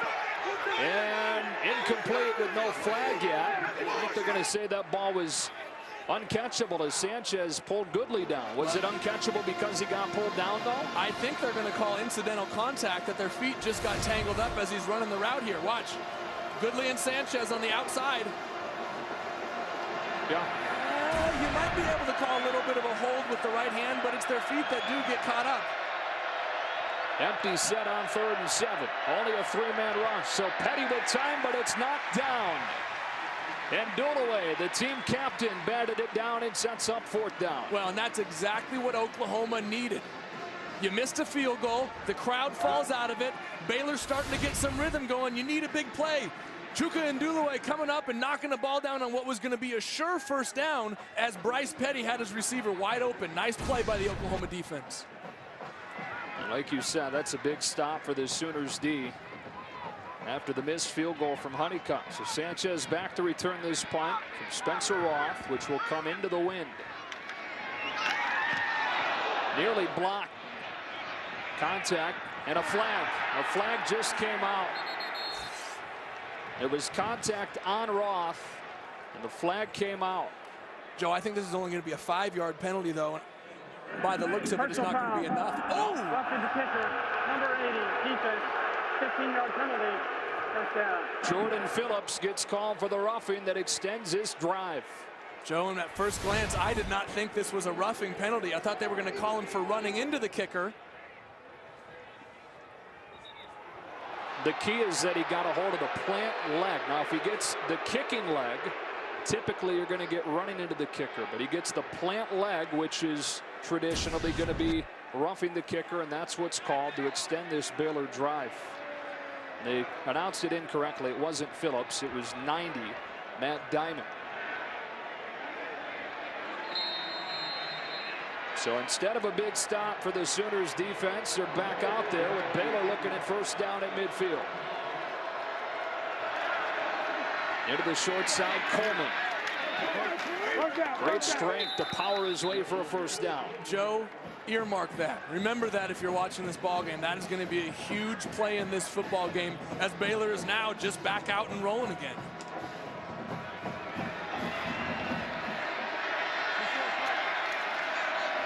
Here comes Chafin, unable to find a seam.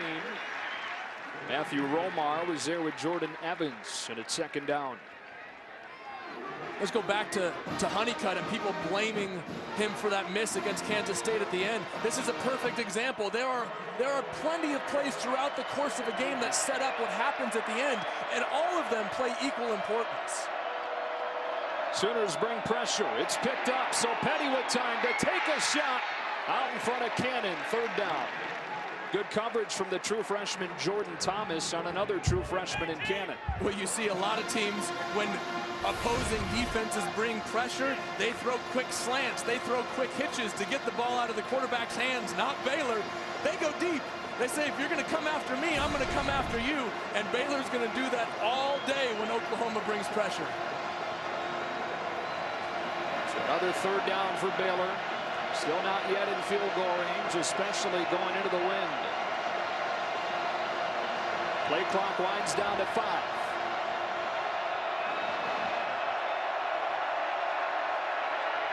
Just get it off and throw the slant. It's Coleman, but he's short. Ahmad Thomas was all over him. This is a tricky spot because it'd be a 50-yarder from here into the wind.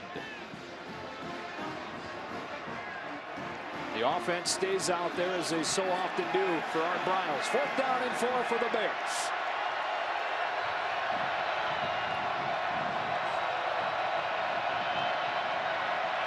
Sooners bringing heat. Petty throwing to the outside for Jay Lee and a first down.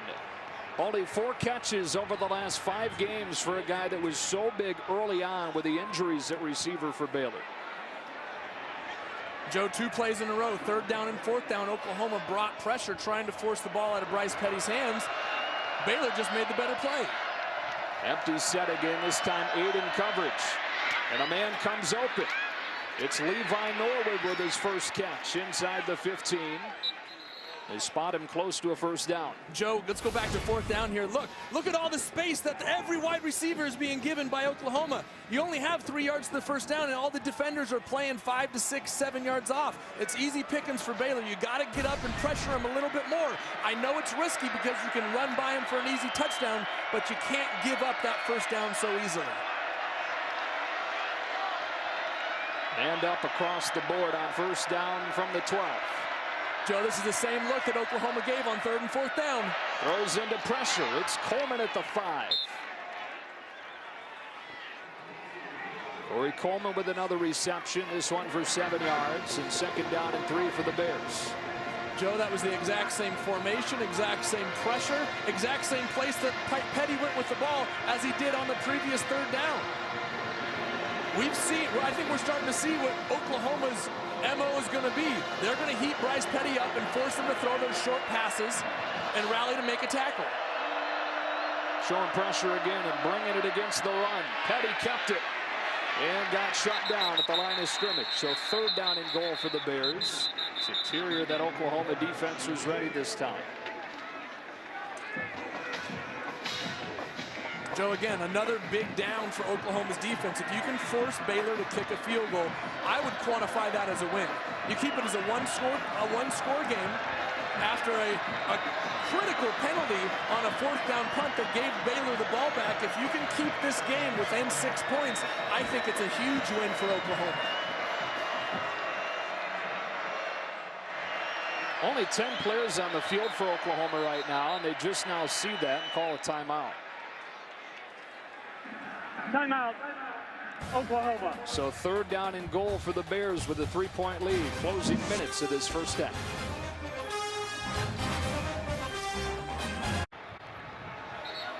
Here's our game summary brought to you by Dell, with the Bears knocking on the door. 3rd down and 3 from the 5-yard line. They've moved it down the field with 74 of their 200-some yards so far on this drive alone. And the 15th play of this drive coming up.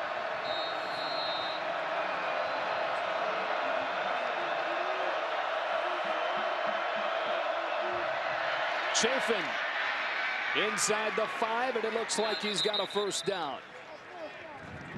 It'll be close as Ahmad Thomas makes the tackle. They trust that offensive line on 3rd down and short range. And it looks like we're going to have to measure. Well, Joe, that play call doesn't surprise me. I mean, Baylor, they score a lot of points, and so everybody thinks they throw it all over the place, but they're leading the Big 12 in rushing. They run the ball for almost 250 yards a game, so this is an offense that wants to run the ball first, and they're going to do it in these tough situations. 3rd consecutive season they've led the Big 12 in rushing. And it's a run play that gets them 1st down and goal.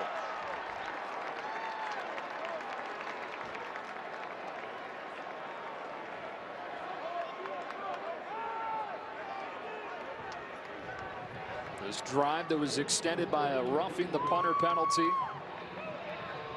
after a missed field goal from Michael Honeycutt. He always animated Mike Stoops. Some of his players have it as they come off with new personnel in the game, with the ball spotted at the 2 and 1st down and goal for the Bears. Most of the job has been done through the air this afternoon for Baylor. Only 27 rushing yards for the top rushing offense in the conference. Well, Joe, and today it's because Oklahoma, they've said we're going to bring pressure. We're gonna take away the run. Second quarter so far. Mike Stoops told us yesterday that he recognizes that Baylor wants to run the football, and everything is predicated off that. So if I can take away one aspect of your offense, I'm going to take away the ground game. You've seen him bring pressure on 3rd down and 4th down a couple times on this drive.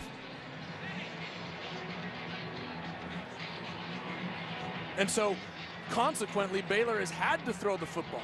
They've thrown it extremely well, got a big touchdown pass to Coleman early in the ballgame. They've thrown a lot of hitches, a lot of quick throws to take advantage of the one-on-one coverage outside. But Mike Stoops is taking away the run for Baylor, and he's saying, if you're going to beat me, it's going to be through the air. Just took a look at the spot. After further review, the ruling on the field stands. 1st down. And it will be 1st down and goal for Baylor. What a deflating drive Baylor's putting together against Oklahoma here. This is the 16th play of this drive, extended by a penalty. They bring the big set in. Chafin right through the middle for his 2nd touchdown.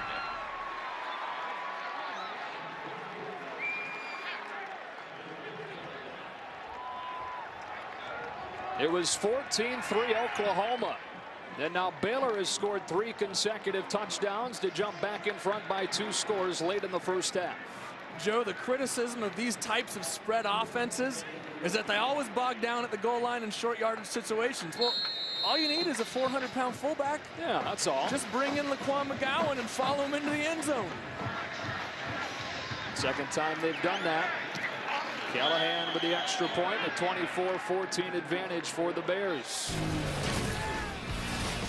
Well, Oklahoma thought they'd gotten a stop, but a roughing the punter extends the drive. Baylor converts 3rd and short, and then on 1st down and goal, it's Chafin with his 2nd touchdown of the day.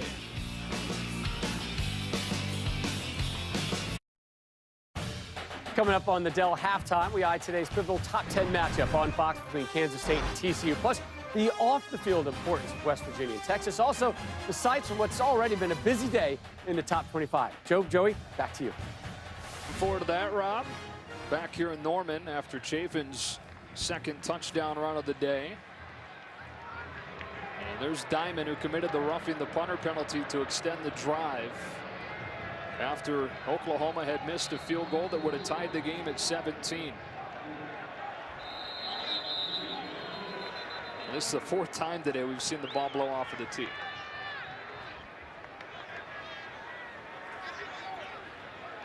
What is it? Fool me once, shame on you. Fool me twice, shame on me. Fool me four times. I don't know. Just get a holder out there. Put a finger on the ball.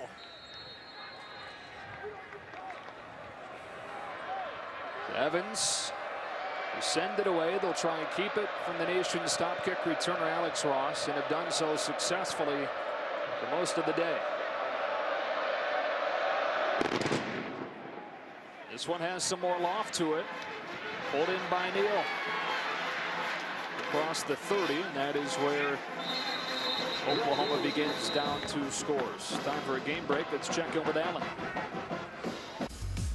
Number 25, Wisconsin at Purdue. Wisconsin, Joel Stavy finds Heisman candidate Melvin Gordon and leaps into the end zone for a 27-yard touchdown, his second of the day. Badgers now lead 24-6 at the half. Back to Joe and Joey in Norman. Wisconsin keeps on rolling. They've got Nebraska next. Beat their last 2 opponents by combined 89-7. A loss against Northwestern early on seems like a long time ago for the Badgers. This drive starts at the 31 for Trevor Knight in Oklahoma.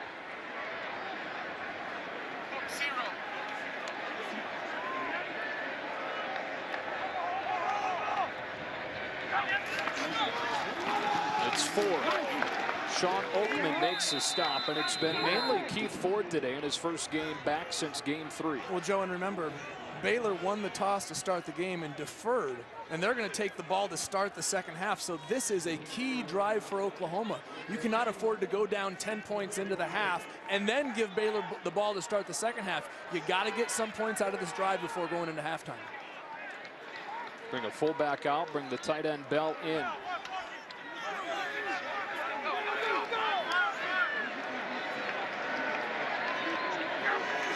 On second down, he reads the crashing end, tries to get outside Hager, but can't. Bryce Hager's having a heck of a game from his middle linebacker spot.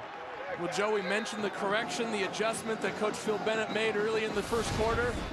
Trevor Knight burned him a couple times, keeping the ball and running the edge on the option, so he said, I'm going to commit Bryce Hager, my best tackler, to quarterback responsibility. Still crashing a guy down on the running back, but Hager makes a nice tackle on Knight. On third down, Knight steps out of a tackle. Makes a cut for a first down up to the 47. Taylor Young makes the stop on Knight, who's reestablishing himself as a runner over the last couple of weeks. And Joe, this is what Trevor Knight can do. He's a very good passer, but I think he might even be a better runner. Nice job of stepping out of the arm tackle back in the backfield and using your athleticism to get the first down. Key conversion for Oklahoma. You got to score points before halftime. Close to doubled his rushing total for the season last week at Iowa State. He's got 51 yards in the first half today. 2 minutes left in the second quarter with a 24-14 Baylor advantage. And a timeout taken by Oklahoma, their second. 1 left for the Sooners. I'll keep it here on Fox Sports 1 and over on Fox for the best college football games all day long. That includes a game of the week. Number 6 TCU, number 7 K-State in Fort Worth. Gus, Charles, Molly on the call of that one. It's hard to look at that. I've had a couple people ask me, I know you have too, how do you see that one shaping up? It's kind of hard, right? To look at it and see which way it leans. I have no idea. Yeah. I mean, usually you get a good feel for a game. I got no clue in that one. I'll give you this. Kansas State against top 25 teams on the road over the last 2 seasons. I'm going to guess they're good. 4-1. That's kind of good. That includes 2 wins here in Norman. Phil Bennett has had a solid plan today. His team up 24-14. Oklahoma with the ball at the 48-yard line and a first down and 10, trying to get it back to 1 score before halftime.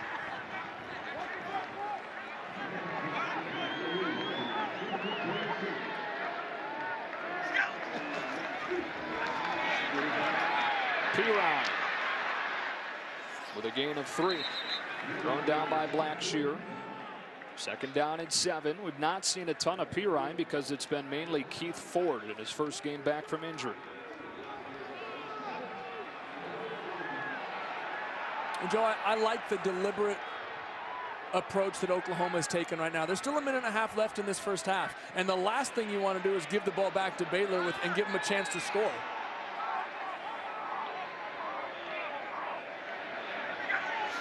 Against a 4-man rush, Knight dumping it off for Ford. He gets a block. And Ford gets a first down, but a flag down. Back around where he caught the pass. Went for 14, but it's likely coming back. Joe, I think they're going to get big number 79, Darrell Williams, for maybe a block in the back here. Holding, number 79, offense. 10-yard penalty, second down. Regardless of what was called, it wipes away a first down gain. All right, I thought they were going to call him for a block in the back because he got his arms around here. Well, kind of looked like a block in the back to me. Yeah, I mean, either way, it's a penalty. Part of this dominant offensive line for Oklahoma. 4 seniors and a junior up front. They're the second biggest O-line in the country as far as average weight. 321 pounds per man. Fox Sports 1 College Football Halftime is brought to you by Dell, and it comes up in a minute 4. Second down and long. Knight under pressure, has room to take off. Gets popped from behind at the 49 by Oakman. Boy, did he take a blow there. Clock winds inside of 50 seconds. Third down and 9 for the Sooners.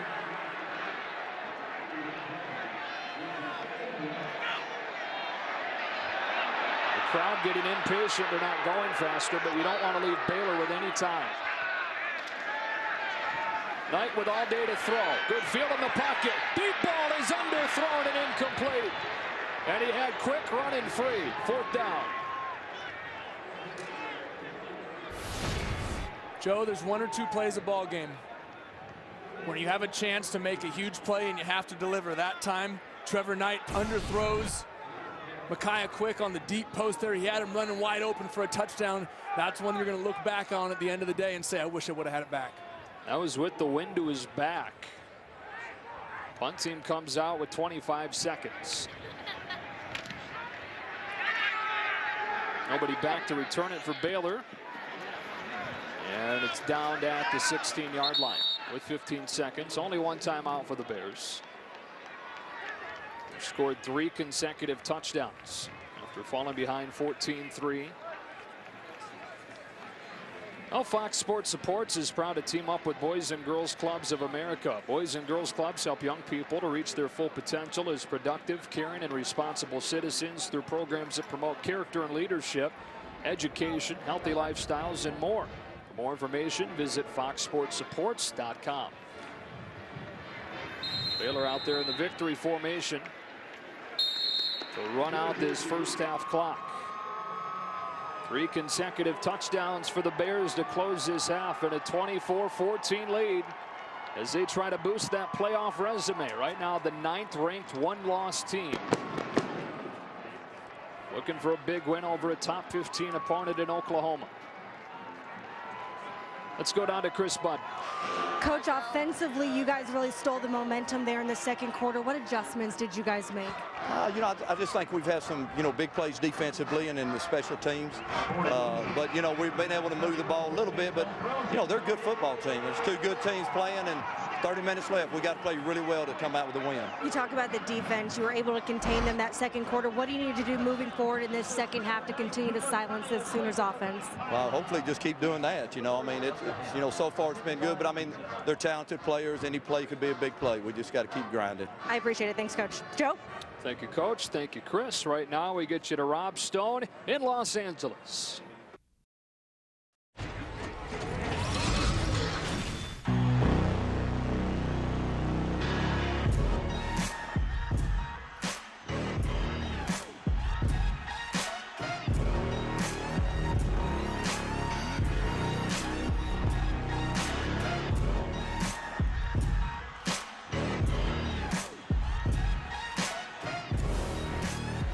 Fox Sports 1 College Football is presented by Cade Jewelers, and back here in Norman on a windy but pretty day. A top 15 matchup, the Bears in front of the Sooners 24-14 as we welcome you back inside the stadium and now back inside the booth. Joe Davis, Joey Harrington, Chris Budd with us again in a moment. Oklahoma played pretty well for the most part in that first half, actually outgaining Baylor at this point, but some issues with mistakes that you don't normally see from an Oklahoma team where they're shooting themselves in the foot. Yeah, there was an early offsides penalty that led to a field goal for Baylor. But Oklahoma would come back and take the lead. They looked really pretty good at that point. Looked like they could respond. But as the first quarter went on, Trevor Knight throws an interception right to Bryce Hager, who takes it down to set up a Baylor touchdown, and then the field goal miss. That really took the wind out of this crowd.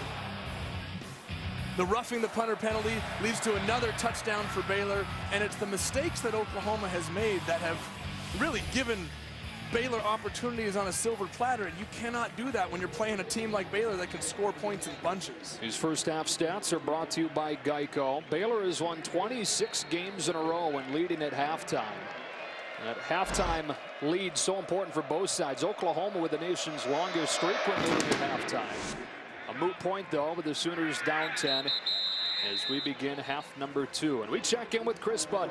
Well, Joey was spot on when he talked about the mistakes. Talked with Bob Stoops after halftime. He said, I'm proud of our defense being able to limit their run game for the most part, be able to limit this passing attack and their third downs. But it's the mistakes that's been killing us with the roughing the kicker, the interception, the missed field goal. We take care of that, and this is a different ball game. He says offensively in this second half, we need to get some more out of the run game. Yeah, it's a top run game under Bob Stoops in his 16 seasons here. And Art Briles' team trying to, for the first time in program history, get a win in Norman. Trying to, for the first time since 1991, win a top 25 road game. They begin the second half out of an empty set. Oklahoma shows pressure and brings it, as Petty's done much of the afternoon. Quickly gets it outside to Corey Coleman, who's got his 9th catch of the day. Well, Joe, and Oklahoma starts right where they left off in the first half, bringing pressure and leaving those DBs out on an island against their very talented wide receivers for Baylor. Second down and 4. Play action. Jay Lee, his 2nd catch, and again taking advantage of the cushion that's provided by Julian Wilson.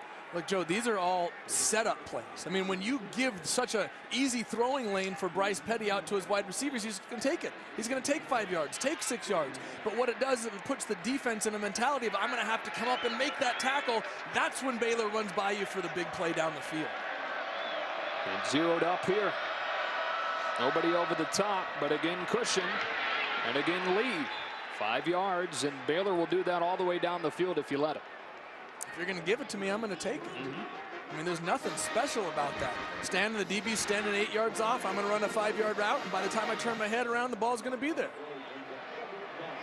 Same look from Oklahoma. Joe, they keep giving this look. Don't be surprised to see the Oklahoma defense bail out into those lanes that he's trying to throw. Coleman in space. Pushed out of bounds by Ahmad Thomas, who's got 9 tackles, tied for the team lead. 3rd down and short. Well, here you go, 3rd down. Coach Mike Stoops told us yesterday our 3rd down production has not been where we want it to be. This is the time that it needs to come up big. Get Baylor off the field. You're down 2 scores. You got to have the ball back in your hands. Baylor was 4 for 10 on 3rd down during the first half. Opening drive of the second half, and a 3rd down and 3. Petty's first look was taken away, but then Coleman comes free for a 1st down on his 10th catch of the day to the 41. Joe, that Oklahoma bailed out right into the throwing lanes. Look, you're going to see him go out. He's been throwing hitches and slants. They're just taking off on a dead sprint, and what Bryce Petty does is he waits for his receiver to get to the second window, get beyond the defender of Oklahoma, finds a nice space in the zone, and delivers the ball. Good job of recognizing what Oklahoma did to counter that. Oklahoma again bringing pressure against empty, and they beat it with a slant. This time Antoine Goodley for 13 yards. And at some point, you've got to make an adjustment if you're Oklahoma. The problem is, you're not getting home. You're bringing the pressure, but Bryce Petty is getting the ball out of his hands so quickly that the pressure doesn't do anything. Pressure is meant to disrupt a quarterback, but if you can't get into his face in time, it's really a moot point. Here's the adjustment. They bring only 3. It's still Coleman slipping his way for 4 or 5, and Petty's begun this second half 7 of 7. Completion percentage issues, right? Not right now.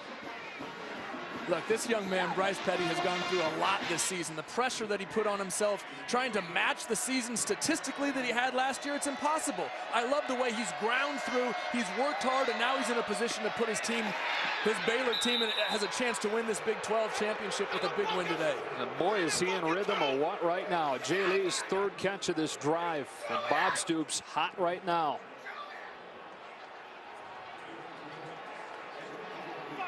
Our spotter, Paul Davis, old high school football coach, just handed me a note that said, this looks like 7 on 7. Passing league in practice. Why not? Big cushion again. And Lee sets up first down and goal as the Bluebirds rain down on the cushion that Oklahoma's given Baylor outside. Well, Joe, at some point you're going to have to get up in the face of these wide receivers. You cannot allow Baylor to simply take 5 and 6 yards at a time. Yes, you risk the wide receivers running by you, but that's a risk you have to take at this time. Coleman lined up in the backfield and takes it up the middle. What a drive for the nation's top offense. Taking what Oklahoma gives them and taking a 3-score lead to begin the second half.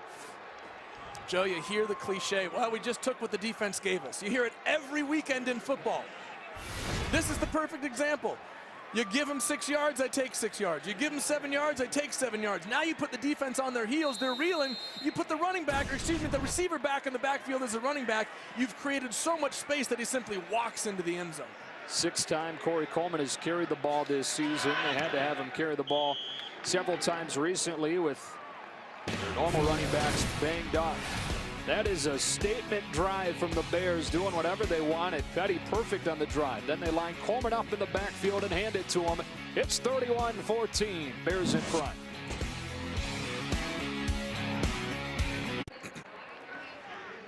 Now going back to the first half, Bryce Petty has completed 13 consecutive passes, including 9 of 9 on this 10-play, 75-yard drive. It began with 9 passes, and then the run to Coleman produced the touchdown. And following that drive, this is a guy in Julian Wilson, number 2 there, who's playing at a team-high 46th career game and getting into it with the Stoops brothers. Well, you know what? He's a senior. He's emotional. You need somebody on this defense. Coach Stoops even said, we need an emotional leader on this defense right now. Hey, you're allowed to disagree. And I'm sure that he disagreed with the way that Mike Stoops was calling that defensive series. Deron Neal pulled down at the 25-yard line. Another big game in the Big 12 coming up later tonight. Number 7 Kansas State and number 6 TCU. Don't miss this Big 12 battle. Playoff implications on Fox at 6:30 Eastern. Mentioned it during the first half. I think it bears repeating. Kansas State is 4-1 against top 25 teams on the road since 2012. How about the job that Bill Snyder has done there in Kansas State? You know, so many teams really surprising people. Dana Holgerson in Morgantown doing a great job with West Virginia. A lot of surprising teams here in the Big 12 this year. West Virginia and Texas follows us here on Fox Sports 1. Start this drive with a jet sweep. Micaiah Quick gets a block, then runs into his own man and limits the gain. Bryce Hager getting a team-high 8th tackle on a gain of 5. Second down. Well, Joe, you said it there. He ran right into the back of Keith Ford, and had he not, he had a running lane right up the sideline. But look, Oklahoma needs a score on this possession. They have to get a score right now because you cannot afford to give Baylor the chance to go up 38-14. You must cut this momentum right now or risk letting this game get out of control. Keith Ford, big hole off the right side or close to a first down. I heard Coach Wannstedt during the halftime talk about how they need to keep feeding Keith Ford. You've got P. Ryan, you've got Ross, but Ford running it well in his first game back from injury. 3rd down and 1. It's Ford again, and he's shut down. Bo Blackshear drops him for a loss of 2. And it's 4th down for Oklahoma. Joe, and that's the second time today that Bo Blackshear has simply pushed his way into the Oklahoma backfield and made a solo tackle. Great individual effort by that young man. And Baylor's defense, again, Baylor's rush defense. I never thought I'd say that Baylor's defense comes up with the huge play. Top rush defense in the Big 12. You wonder how skewed that is because they get ahead of teams and everybody's throwing against them. Nobody's running the ball when you're down by a few touchdowns, but they're showing that it's not necessarily all skewed. Yeah, it didn't look skewed right there. Play clock winding down. They barely get rid of it. And Jeb Barnett punts it to Levi Norwell with a fair catch signal. Let it drop and bounce out of bounds inside the 30.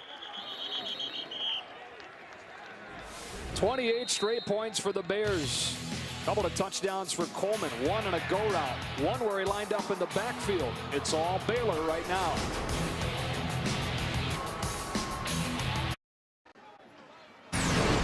Oklahoma got off to a good start in this game. They led 14-3 as Micaiah Quick had a touchdown reception with Sterling Shepard out. Deron Neal did as well. Then a Trevor Knight interception from Bryce Hager. Took the ball down to the 1. Next play, they scored to go up. And then moments ago, Corey Coleman with a third Baylor rushing score of the day. And a 31-14 lead for the Bears as they start their second drive of this half. They go on the ground with Shock Linwood. Joe, I'm going to be interested to see as this second drive starts in the second half. I'm interested to see if Oklahoma's DBs get up into the face of the Baylor wide receivers. It was too easy on that first drive. They need to pressure them. Play action. Petty wants to take a shot, and as Coleman running by the corner, in stride, inside the 25. Wilson got beat, 48 yards and a Baylor first down. Well, what do I know? When you get up and play tight coverage, they simply run by you, and that's the risk you run with Baylor. But you have to take this chance. You're down 17 points. You need to create some sort of momentum. You got to get up and jam the wide receivers. You got to disrupt them, take them off of their route. But that is the risk you run when you play tight coverage. Here's Linwood. Short gain on first down. So second down at about 7. Well, Bryce Petty, who came into the game hitting under 50% of his passes over the last 4, has hit 14 in a row, and after a bit of a sloppy start, locked in. Let me do some, I'm not great at math, but what is 21 of 25? Is that over 50%? That is, yeah. Okay, quite just a bit. checking. Statsman Barry Allen gave you the thumbs up. I think it's 84%, Barry. All right. Second down. Petty takes advantage of the cushion again. Coleman against Wilson, who's having a nightmarish afternoon. Within a yard of the first down, 3rd and 1. Well, this is what Baylor does to you on defense, is they keep you guessing. You take the 6 yards, you take the 6 yards when they play off, you come up and press them, and they run right by you. Now you don't know what to do. You're just guessing. Linwood with a big hole. And it's first down and goal for the Bears. Stephen Parker stood him up at the 5. Bryce Petty quietly has just gone past RG3 for the most 300-yard passing games in program history, 14 in 2 years as a starter. On first and goal, Linwood fighting forward. Second down.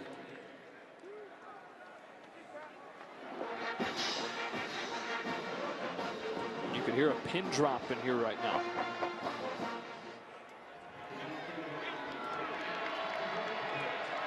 Dominant performance from Baylor to start this second half. Linwood again, feeling his way into the end zone. Touchdown Baylor. 4th rushing score of the day for the Bears. And a couple of impressive, efficient drives to open this second half. Joe, and this is eerily similar to what happened last year.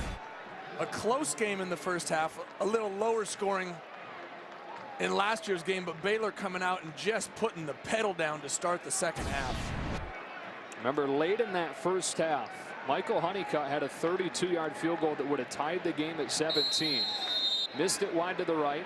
Since then, the Bears with 3 consecutive touchdowns and 35 consecutive points. The Bears out in front trying to boost that playoff resume, trying to get their first win ever in Norman, and Bob Stoops in danger of losing back-to-back home games for the first time.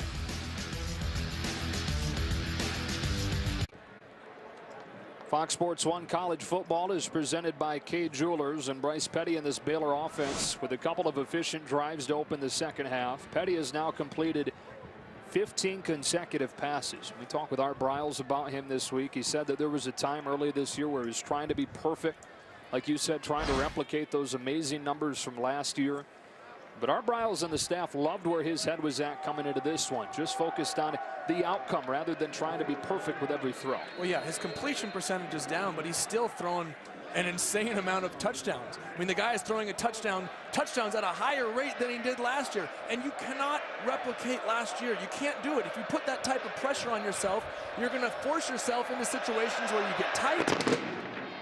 They chipped this one up the middle and picked up by Oklahoma. They'll start at the 38-yard line. Time now for a Lowe's Never Stop Improving Game Break with Alan Massengill. We go back to Lexington for number 20, Georgia and Kentucky. Georgia's Isaiah McKenzie returned the opening kickoff 90 yards for a touchdown, and now he's taken off on a punt return, 59 yards for the score. Bulldogs lead 49-24. Back to Joe and Joey in Norman.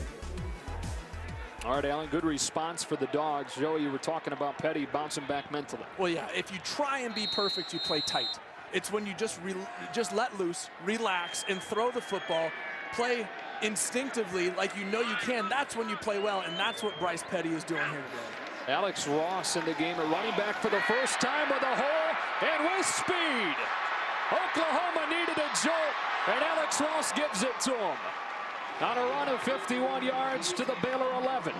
His first carry of the day. Well, that is what you need if you're Oklahoma. You need a spark. You got three backs in there, Samaje Perine, Keith Ford. Bring the third one in, Alex Ross, the All-American kick returner, getting the edge, showing his track speed at the end, just getting his feet tapped at the end enough to bring him down. But that's the kind of spark you need if you're Oklahoma to get this crowd back in the ballgame. That's Orion Stewart, who was injured, making the tackle, running Ross down. What a job to run Ross down. This is a former track champion.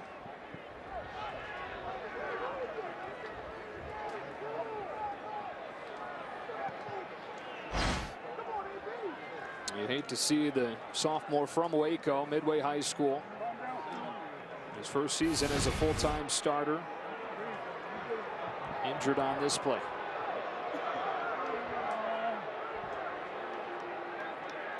Hard to see anything from that look. Yeah, but Joe, you mentioned it. The effort simply to catch up with Alex Ross. Maybe looked like he fell awkwardly on that left shoulder. Take your time, two-way recovery. Take your time. Hey, he ran him down. Make it stop. He ran him down. Make it stop. We had Javonte McGee banged up earlier. They've already lost Jamal Palmer to injury on defense this year. Avion Edwards has been banged up part of the season. Now Ryan Stewart, one of the safeties on this Baylor defense, and one of the safeties in a secondary that's already playing with 3 first-year starters. He ran him down. Make it stop. And Stewart helped off Oklahoma with a first down at the Baylor 11. Got to have a touchdown if you're the Sooners here, battling back from down 24.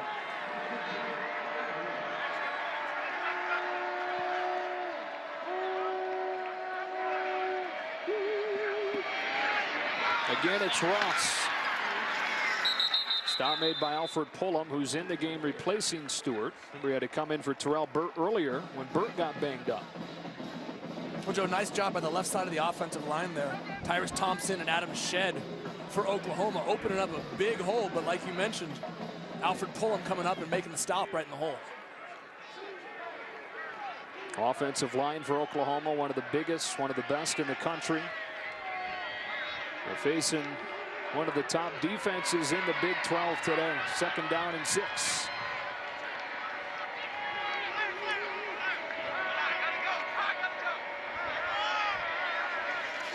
Third straight carry for Ross.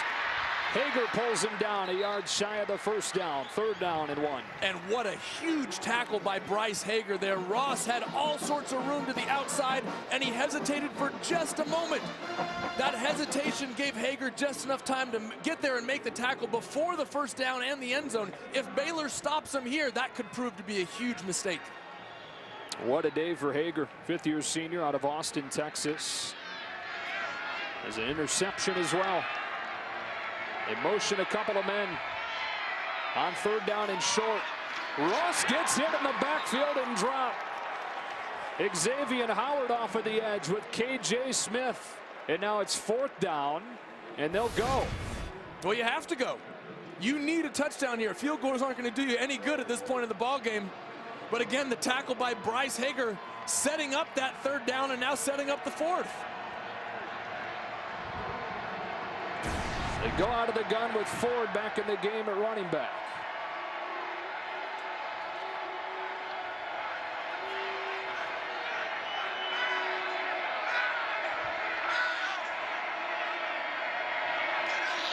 They'll throw.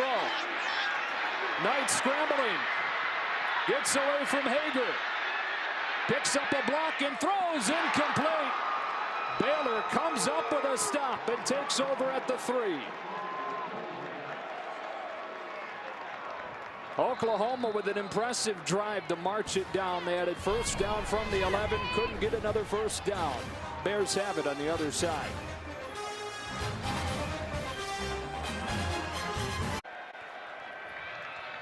After the stop, Baylor takes over at its own 3-yard line. Joe Davis, Joey Harrington, Chris Budden back here in Norman. Big stop for the Bears after Oklahoma showed signs of life with the long gain for Alex Ross, but unable to punch it in. Bryce Petty's completed 15 passes in a row after a bit of a slow start, coming off a few games where he was below 50%. They go outside. It's Goodley. Stopped after a gain of 5 by Quentin Hayes, second down. 2 drives in this second half for the Bears and 2 touchdowns. They led 24-14 coming out of the break. They trailed this game 14-3 at one point.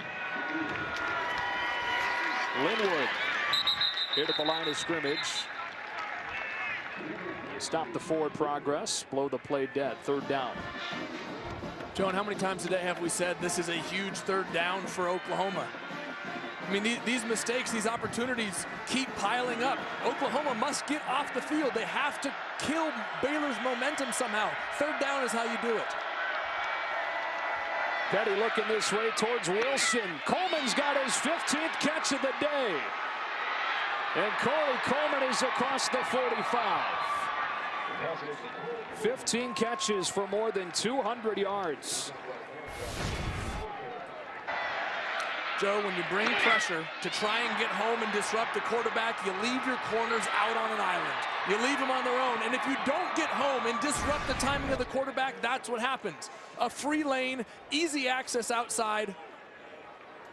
A guy like Corey Coleman, you cannot leave open in space. Linwood, no room on the ground on first down. Gino Grissom stopped him. Career highs for Corey Coleman. He had a career high last week, 3 catches for 167. This week, 15 catches for 224. How many times are we going to see a Baylor receiver go over 200 yards? Katie Cannon, week 2, the true freshman coming in the place of Antoine Goodley. Anybody, any of these wide receivers can do this. Katie Cannon went down and got that one. They have 5 players that have had a 100-yard receiving game this year. That's the best in the country. They've somehow done it with many of their top-level guys banged up for the first month of the season. They were without Coleman. They were without Goodley. They were without Norwood, without Fuller for a good chunk of the first month.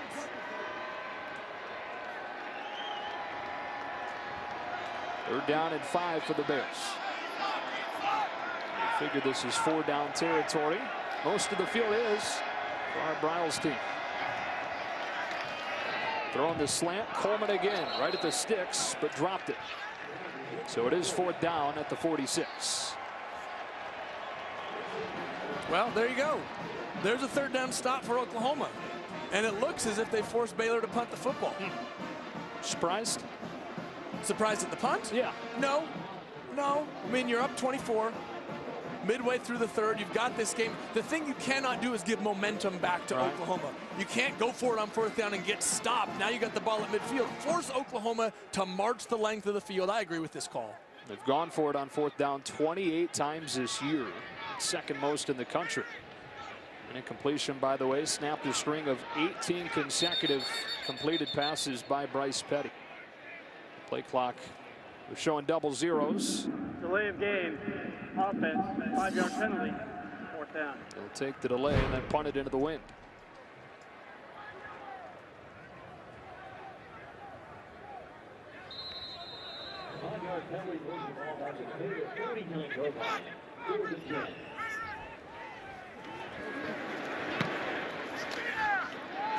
Line drive punt takes a good bounce. Well done by Spencer Roth and downed at the 6-yard line. Tomorrow, Fox Sports 1, the Big 12 Women's Soccer Championship. West Virginia taking on Oklahoma, which beat Baylor yesterday. Coverage starts at 4:30 Eastern, 3:30 Central on Fox Sports 1.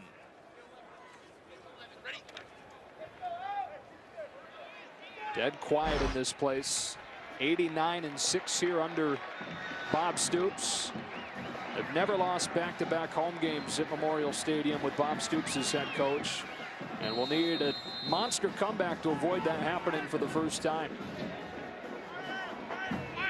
Keith Ford, the running back, to begin this drive from the 6. They give it to him.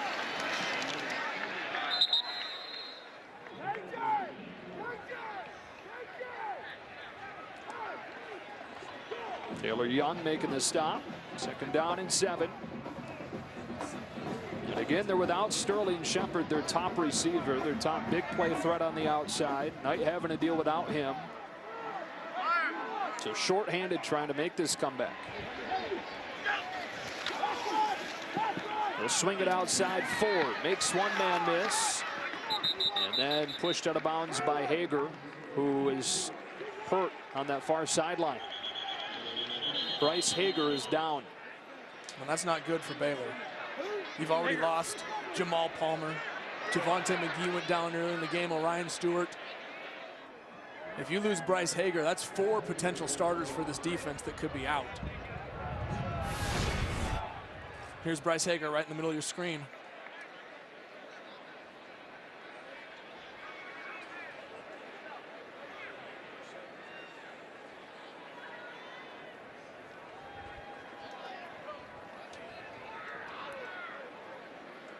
And an injured groin last year that ended his season, missed the final month. Hard to tell. He got hurt on that play.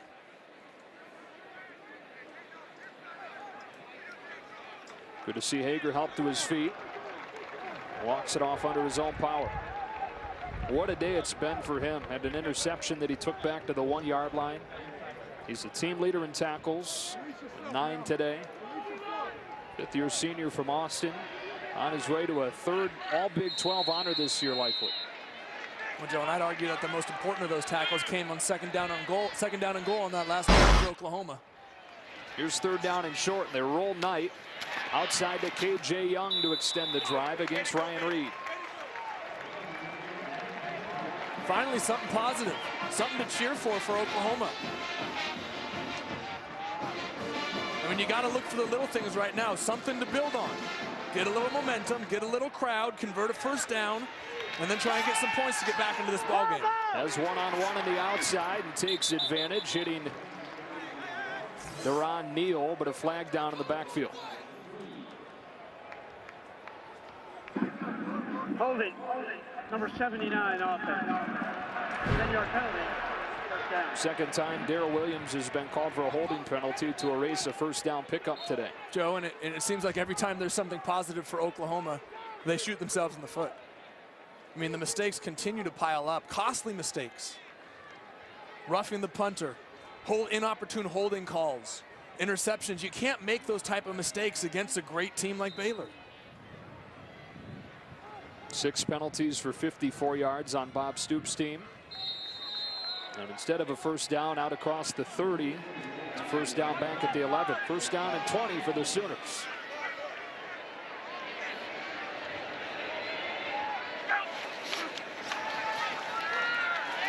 Knight scrambling and throwing for Ford, who can't pull it in.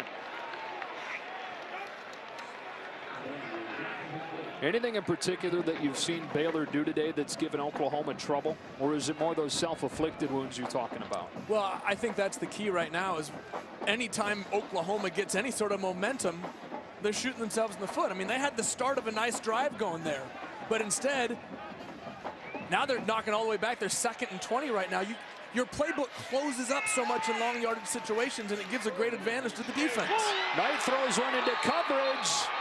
Incomplete.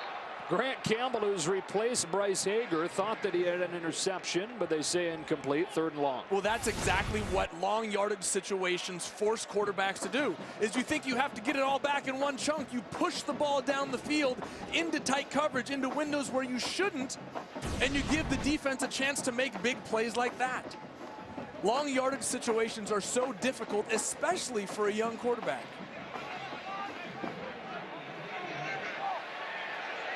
Third down and 20.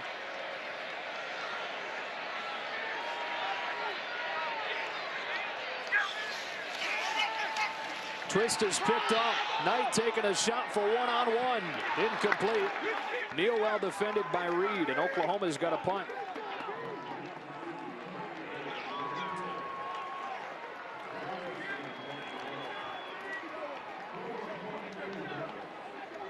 Joe, Oklahoma's grasping at straws right now. I mean, any semblance of momentum, anything, any bit of continuity is gone. And they're simply trying to throw one out there to generate some sort of big play. But the fact is they haven't been able to sustain anything, and that's what's really hurt. Heck of a punt right here. Norwood will watch bounce and then pick up at the 34 and get tackled from behind. 55-yard punt there for Jed Barnett with the wind to his back. About a month left in the regular season in the Big 12, which doesn't have a conference championship game. Of course, you've got Kansas State, TCU tonight on Fox. On Fox Sports 1 on the 20th, K-State travels to West Virginia. How about that final day of the regular season when Kansas State visits Baylor? Wow, that's going to be a big one. You know, the last couple of years, assuming that Kansas State wins today, they may or may not. TCU is obviously a good team, but if they do, and it sets up that Baylor-Kansas State matchup, it'll be the second year in a row that the Big 12 comes down to that final week.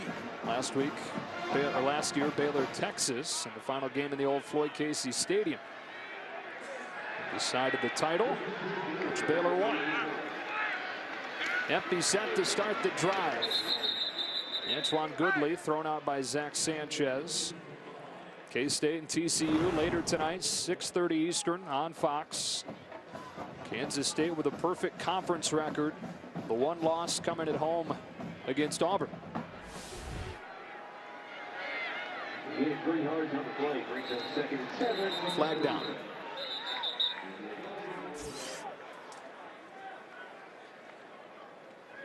False start. Number 61 offense. 5-yard penalty. 2nd down. Terrell Broxton, right guard, one of the guys that has replaced the initial starters on that right side of the line. Baylor lost Desmond Hilliard at right guard, and they lost Troy Baker at right tackle. Broxton and then Pat Colbert have replaced them, and since a rough game against West Virginia, have been pretty solid. Well, that's the thing. They had to come into a tough situation against West Virginia on the road. And Coach Brown said they didn't play extremely well, but have really done a nice job since. Petty makes one man miss. Throws across his body for Goodley with a spin. Antoine Goodley stays on his feet to the 39. 29 yards, and Goodley starting to break out.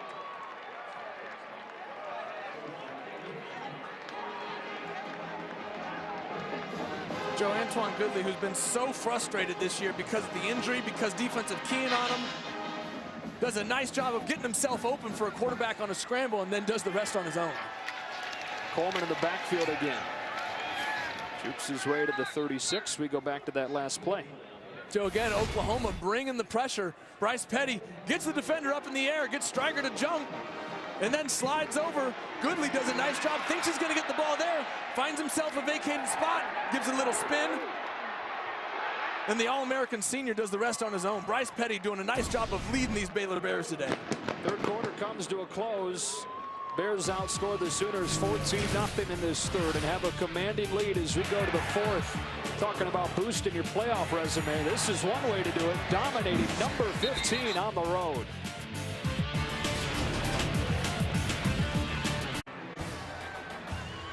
Fox Sports 1 College Football is presented by Cade Jewelers, and it's produced by Eric Billigmeyer, directed by Jeremy Green.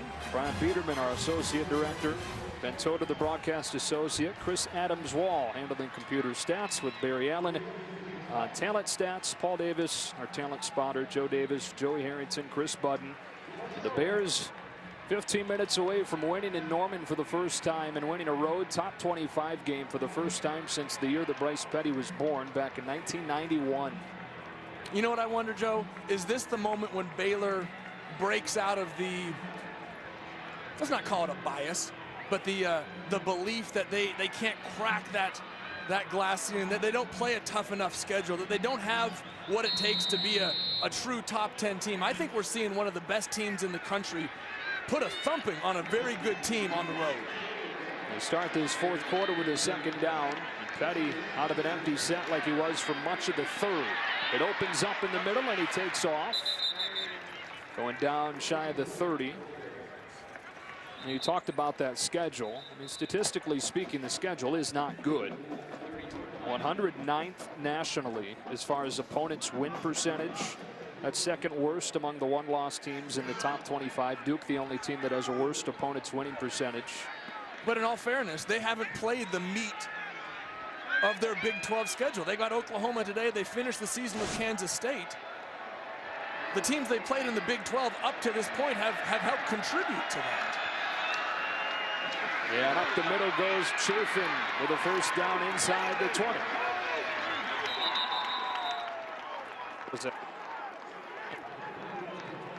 And Joe, while there's some definite legitimacy to the fact that Baylor did not schedule a tough non-conference game, and they have played some of the softer teams in the Big 12 to start the conference schedule, if they run the rest of this season, if they win today and beat Oklahoma on the road, beat Kansas State to end the season, they will have beat TCU, Kansas State, and Oklahoma. And I think those quality wins, once everything is said and done, will stack up against anybody in the country. We've talked about it, that final weekend of the regular season. We'll have K-State at home. Could be for the conference title. Chafin slammed down inside the 10 by Grissom. Well, Baylor's only win over a team with a record better than 500 this year is against TCU, 61-58 at home in early October.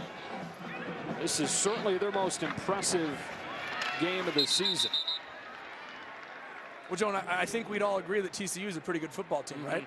That's a pretty solid win. When you're scheduling games in the Big 12, and yes, I think the majority of the country would say, Baylor, it's time for you to now go out and schedule a tougher non-league schedule, to schedule some tougher non-league games. But you can't bank on the fact that Texas is going to be a below 500 team, that Oklahoma State is not going to be as good as they have been in the past. If you play your conference schedule just by looking at it, Texas, Oklahoma State, Oklahoma, Kansas State, TCU, those are quality teams.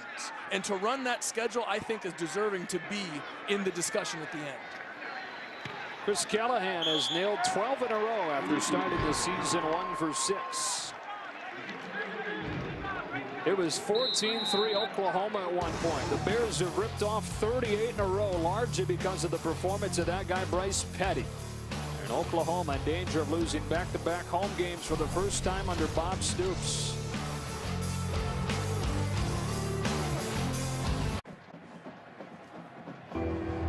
Oklahoma home to 5 Heisman winners and all immortalized with statues around the stadium. And a few of them in attendance today. The Saturday morning kick here in Norman. Steve Owens, Billy Sims, Jason White all in attendance. Owens, the 1969 winner. Billy Sims won in '78. Jason White in 2003. The most recent one was Sam Bradford. How about Billy Sims' high step? Ooh, we still got it.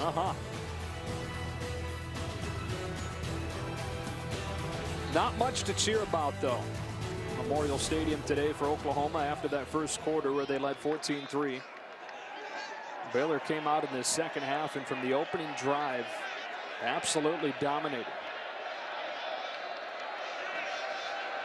Spencer Evans will kick it away. Done a nice job today keeping it away from Alex Ross. Taken by one of the up men. And up in the 34-yard line with a flag down goes Connor Knight, Trevor Knight's twin brother. Was tight end for the Sooners team. Well, Coach Briles told us if we kick it to Alex Ross, it's a mistake. They're kicking to everybody else but Alex Ross.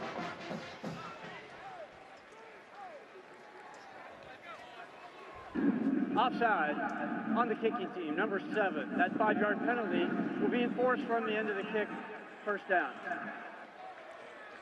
Let's check in with Chris Budden for an update on Bryce Hager. Yeah, you saw him limp off the field a couple of series ago. Well, he's dealing with a hip pointer, and defensive coordinator Phil Bennett went up to him while he's getting worked on and goes, "Can you get back out there?" He goes, "Yeah, coach." So not out there quite yet, but he says he's ready to go. In a 41-14 game with 12.5 minutes left. Those two guys have spent many late nights watching film together. Phil Bennett, Bryce Hager, quarterback of his defense at that middle linebacker spot. Incomplete, looking for Neal on first down. But a touchdown early on in this game. There's Hager. His father is the all-time leading tackler at Texas.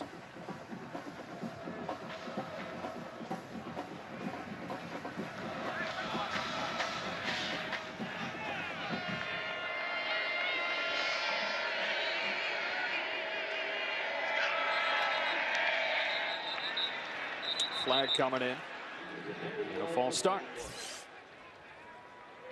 False start. Number 79. Offense. 5-yard penalty.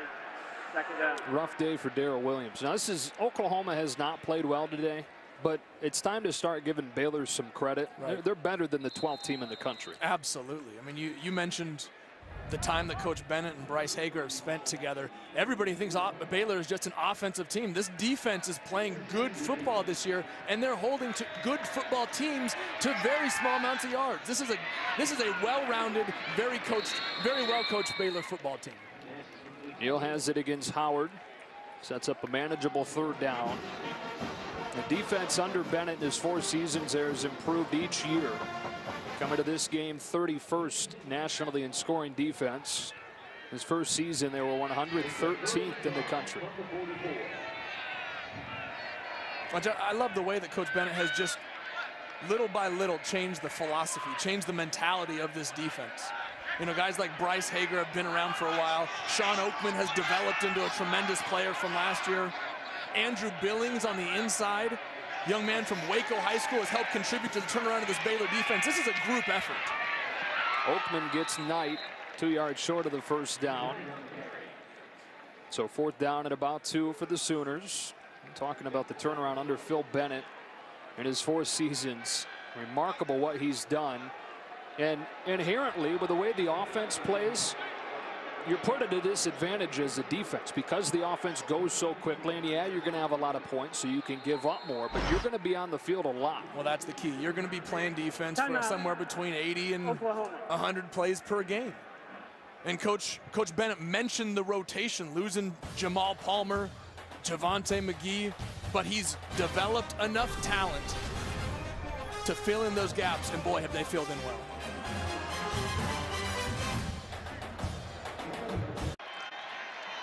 Fox Sports 1 College Football is presented by K Jewelers.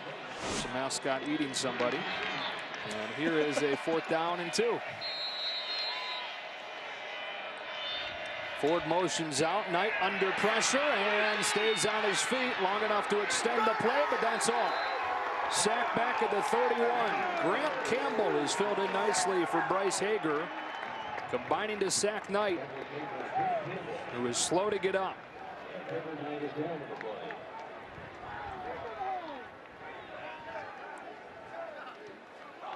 He's dealt with a left shoulder injury. First separated it last year against Oklahoma State. Hurt it again against Kansas State a few weeks ago. And at least here it's clear they're looking at the left side of the body.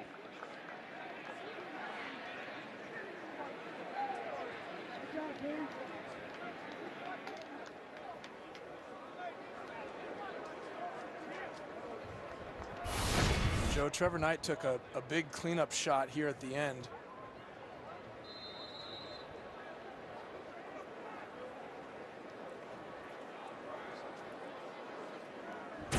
That's big Sean Oakman, the last one in there at 6'9", 280. We'll take a break.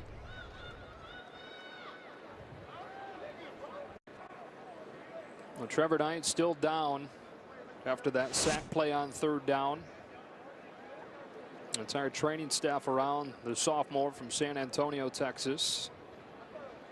Cody Thomas is his backup, who had been banged up over the first month or so of the season. That's largely why you didn't see Trevor Knight running as much. And that's his twin brother right there, Connor Knight, talking with Bryce Petty. A few Texas guys. So continue to take a look at Trevor Knight. While we have a moment, let's check into LA for an update. We go to the Carrier Dome for number 22 Duke and Syracuse. Game tied at 10. Duke's Jamison Crowder takes the punt. 52 yards for the go-ahead touchdown. Blue Devils lead 17-10 in the 4th quarter. Back to Joe and Joey and Norman. Okay, Alan. It's another one-loss team there in Duke. Breaking that tie late in the Carrier Dome.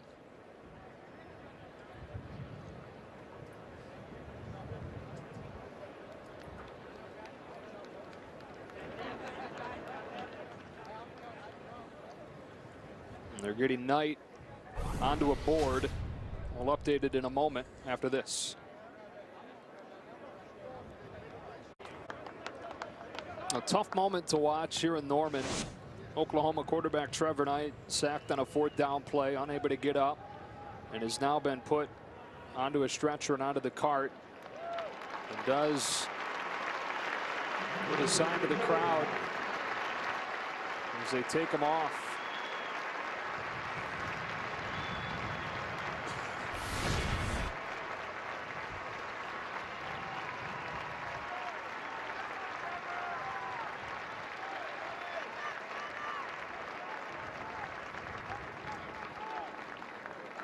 On the previous play, sideline warning, Baylor. They're first.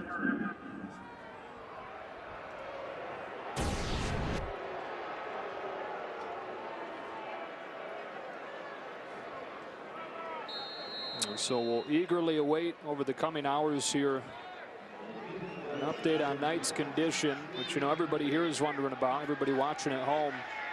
As the sophomore quarterback is taken off. Wide snap pulled down. And Shock Linwood goes inside the 30. Well, it tends to put things in perspective when you see something like that.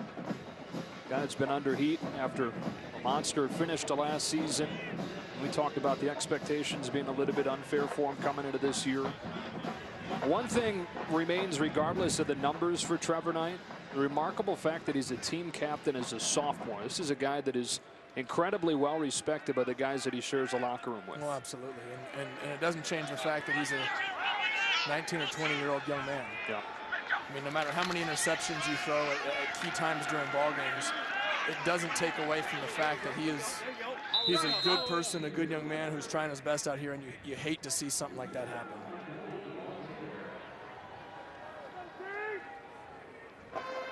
The Bears trying to run some clock with his 41-14 lead.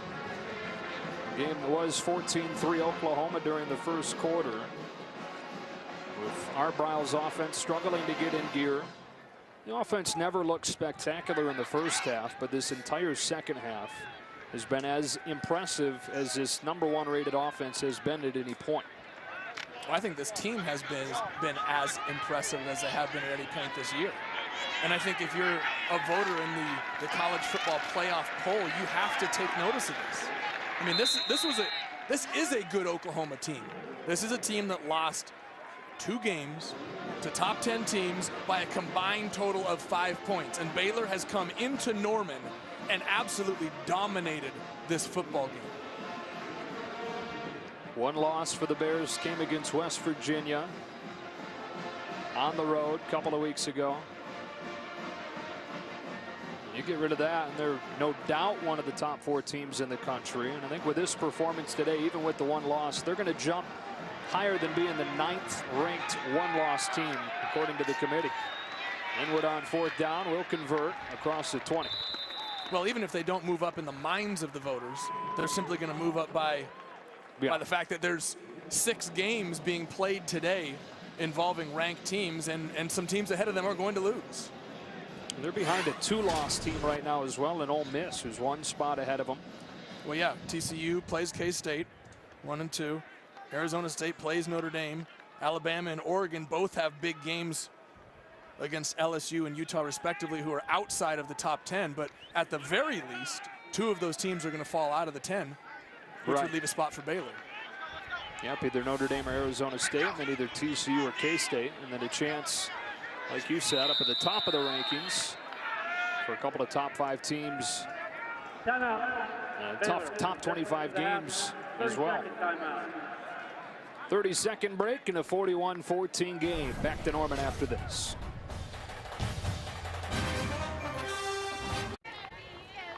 #38 straight for number 12 Baylor, boosting that playoff resume.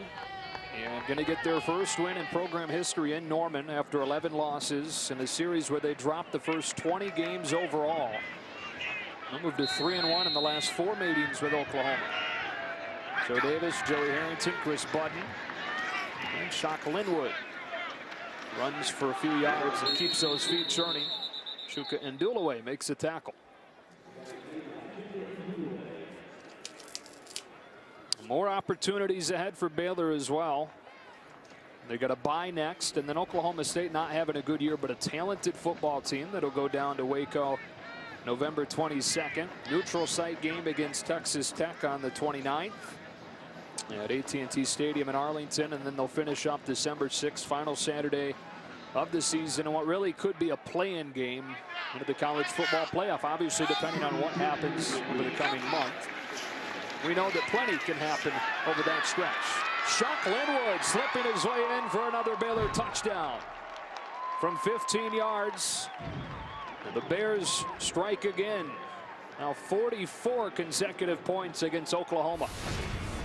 Joe, and with the way that Baylor has looked today, I cannot make an argument that says that they should not even at least be in the conversation. They've been left out of the conversation because of them being docked for their strength of schedule up to this point. Well, Oklahoma is a pretty good football team, and they came on the road and they put it to them. So now, by virtue of that, they need to be discussed with the teams like Alabama, TCU, Kansas State, Arizona State, Notre Dame. They need to be in that discussion. A 48-14 advantage midway through the fourth quarter in Norman.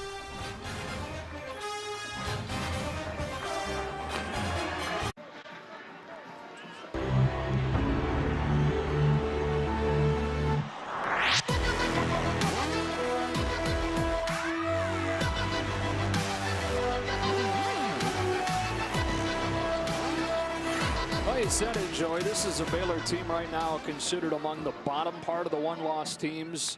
I got a good feeling for Bears fans that Tuesday when those rankings come out again, that's going to flip. This is going to be one of the highest rated one-loss teams, and part of that discussion for the two spots outside of the unbeaten teams like Mississippi State and Florida State. Well, yeah, and part of it is the fact that we just have to let the college football season play out.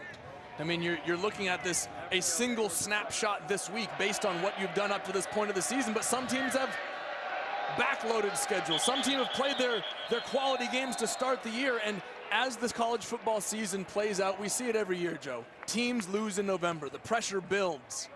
These are young men who are trying to accomplish great things, and you cannot, unless you've been there, you cannot imagine the type of pressure that builds for these kids as they play deep into the football season. And for the, I think, honestly, fifth time today, the ball's blown off the tee. They get a holder. And Spencer Evans pops another one up. Connor Knight, Trevor's brother, takes it across the 35.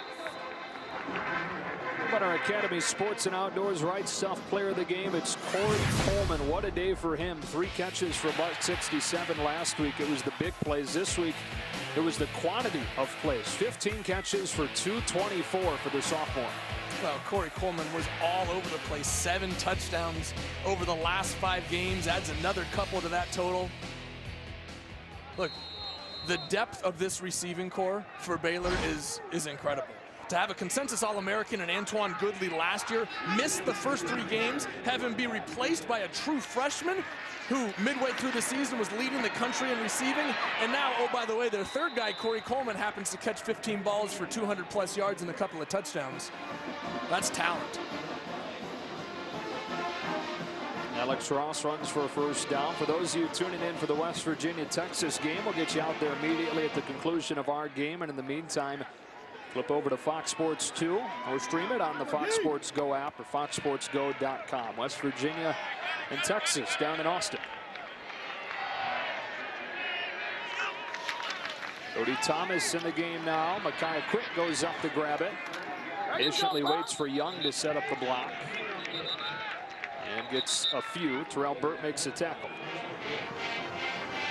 Cody Thomas, redshirt freshman from Texas, also an outfielder on the Oklahoma baseball team, replacing Trevor Knight, who was carted off with an injury that to this point is undisclosed.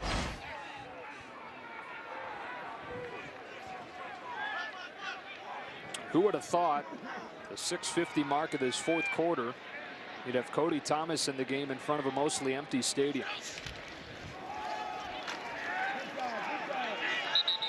Ross with the short game.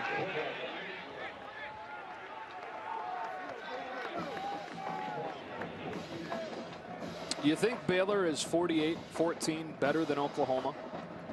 Today they are. I mean, if they played this ball game 10 times, probably not. Oklahoma's a good football team and committed some costly errors, turning the football over deep in their own territory, a couple costly penalties. But that's football. You only get one chance. And right now, you can sit and argue it. Are they better? Are they not? Hey, they're 48-14 better than Oklahoma today, and that's all that matters. Thomas throws low for Ross, 4th down. Meanwhile, Oklahoma will fall to 6-3, a team that was picked to win the conference by the coaches. Fresh off that Sugar Bowl win over Alabama last year. Despite Baylor being the returning champion and bringing back a lot, really outside of the secondary. Well, if there's a positive, if there's a light at the end of the tunnel for Oklahoma fans, it's the fact that they're an extremely young football team. Trevor Knight's a sophomore. Samaje Perine's a freshman. Alex Ross is a sophomore. Sterling Shepard's a junior. On defense, Stryker's a junior. Your 2 middle linebackers are both sophomores. You got a lot of youth around this football team, and the potential for Oklahoma down the road is huge. Norwood takes a fair catch. Baylor takes the ball at the 11. Our insider Stuart Mandel put this together for us. His projections of the New Year's 6 bowl matchups as of the current rankings. Of course, you've got the 4-team playoff with the 1 versus 4 and the 2 versus 3 and the Sugar and the Rose respectively. And then the other teams fall into those 4 New Year's 6 bowls. All right, there's a new formula based on your rankings by the College Football Playoff Committee once you fall outside of that top 4. And this is, what do we say? This is about 90% accurate. You can basically project where teams are going to go. The highest ranked group of 5 team getting in there with being Marshall right now. But we've talked about it, a lot of football left to play here. Seth Russell in for the first time, redshirt sophomore from Garland, Texas, and has Johnny Jefferson in there running back.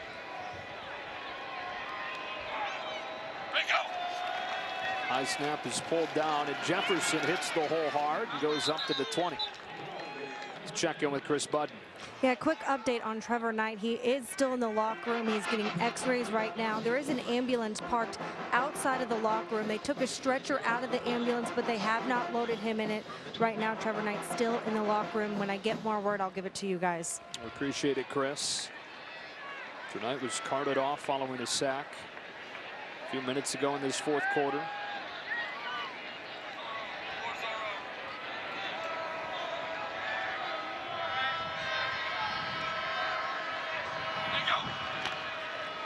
Jefferson again on 2nd down. Good patient running to find space. And a first down to the 25. So Russell has replaced Bryce Petty, who had, in a great career, one of his very best games today. Well, yeah, I think people have knocked Bryce Petty down from the pedestal that he was on to start the season because of kind of an up and down middle part of the year. But we talked about it, the pressure that he puts on himself. The pressure from the outside of being a Heisman Trophy candidate. The pressure of really lifting this Baylor program to heights that they've never been before. Today was one of his all-time great performances, coming on the road to Norman in a place that they had never won under Art Briles. Give the young man a lot of credit. And frankly, I think a performance like this puts him back into the fringe of the Heisman Trophy discussion. And I think can push him back into the reality of it as the season goes on if he plays this well. He's a guy that went 1,700 days between starting football games. Graduated high school back in 2009, did Bryce Petty. That's around when I graduated high school. We're talking about a guy. Come on now. Not around when you graduated high school, though. You can go back a little farther than that. Some of us are getting older. Gray shirted for a year, taking JUCO classes. Enrolled at Baylor in 2010, redshirted, mop-up duty 2011, backed up Nick Florence in 2012, and then finally took over the starting job last year and set 17 school records in that monster season that made the expectations this year, a lot like Trevor Knight's bowl game made the expectations for him this year pretty unrealistic. Well, one thing I think we all forget about is the fact that he also broke his back in the first game of this year. When we talk about playing through injury, Bryce Petty fractured 2 vertebrae in his back in his first game against SMU this season. Fought through that to start the season. So there's a lot of things that have played into his relative inconsistency, but to see him playing at this level this late in the year, that says a lot about the character of that young man. Same injury Tony Romo's dealing with right now. Bryce Petty said earlier this week, Tony will be fine. It's just a broken back, you know, yeah, he's right. fine. First team in FBS history to score 34 more against Oklahoma in 4 straight games. And I mean, this was an impressive performance, impressive game plan from those 2 guys you just saw, Bracey and Art Briles, who's the offensive mastermind, and Phil Bennett, the defensive coordinator. And the guys on the field just made plays.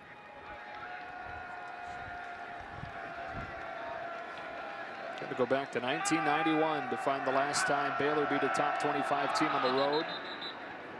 Never before they beaten Oklahoma in this stadium. And certainly boosting that playoff resume today.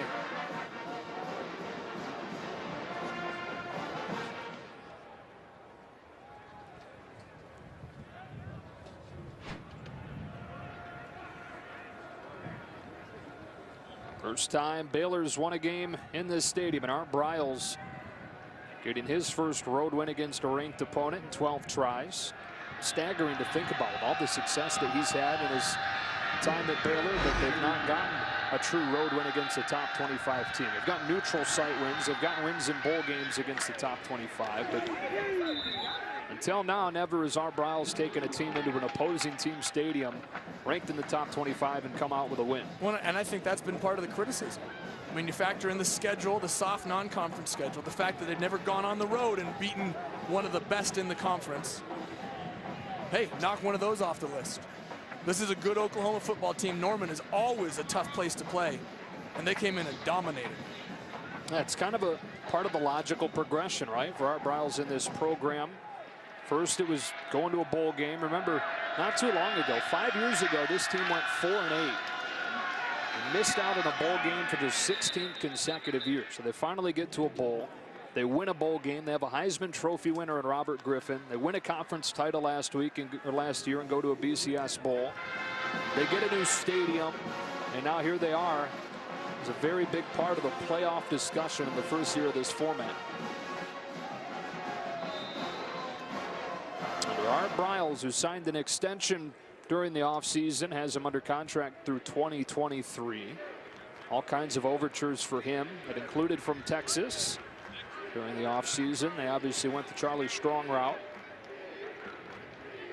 Well, much like we talked about Oklahoma a minute ago in their youth, you see Seth Russell in right now, but Baylor is looking to make a great run and build on this. K.D. Cannon's a freshman. Shock Linwood and Devin Chafin are both sophomores.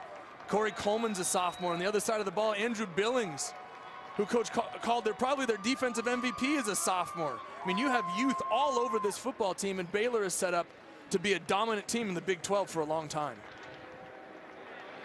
They'll have to snap it just one more time. And after trailing this game 14-3, Baylor dominates and wins it 48-14.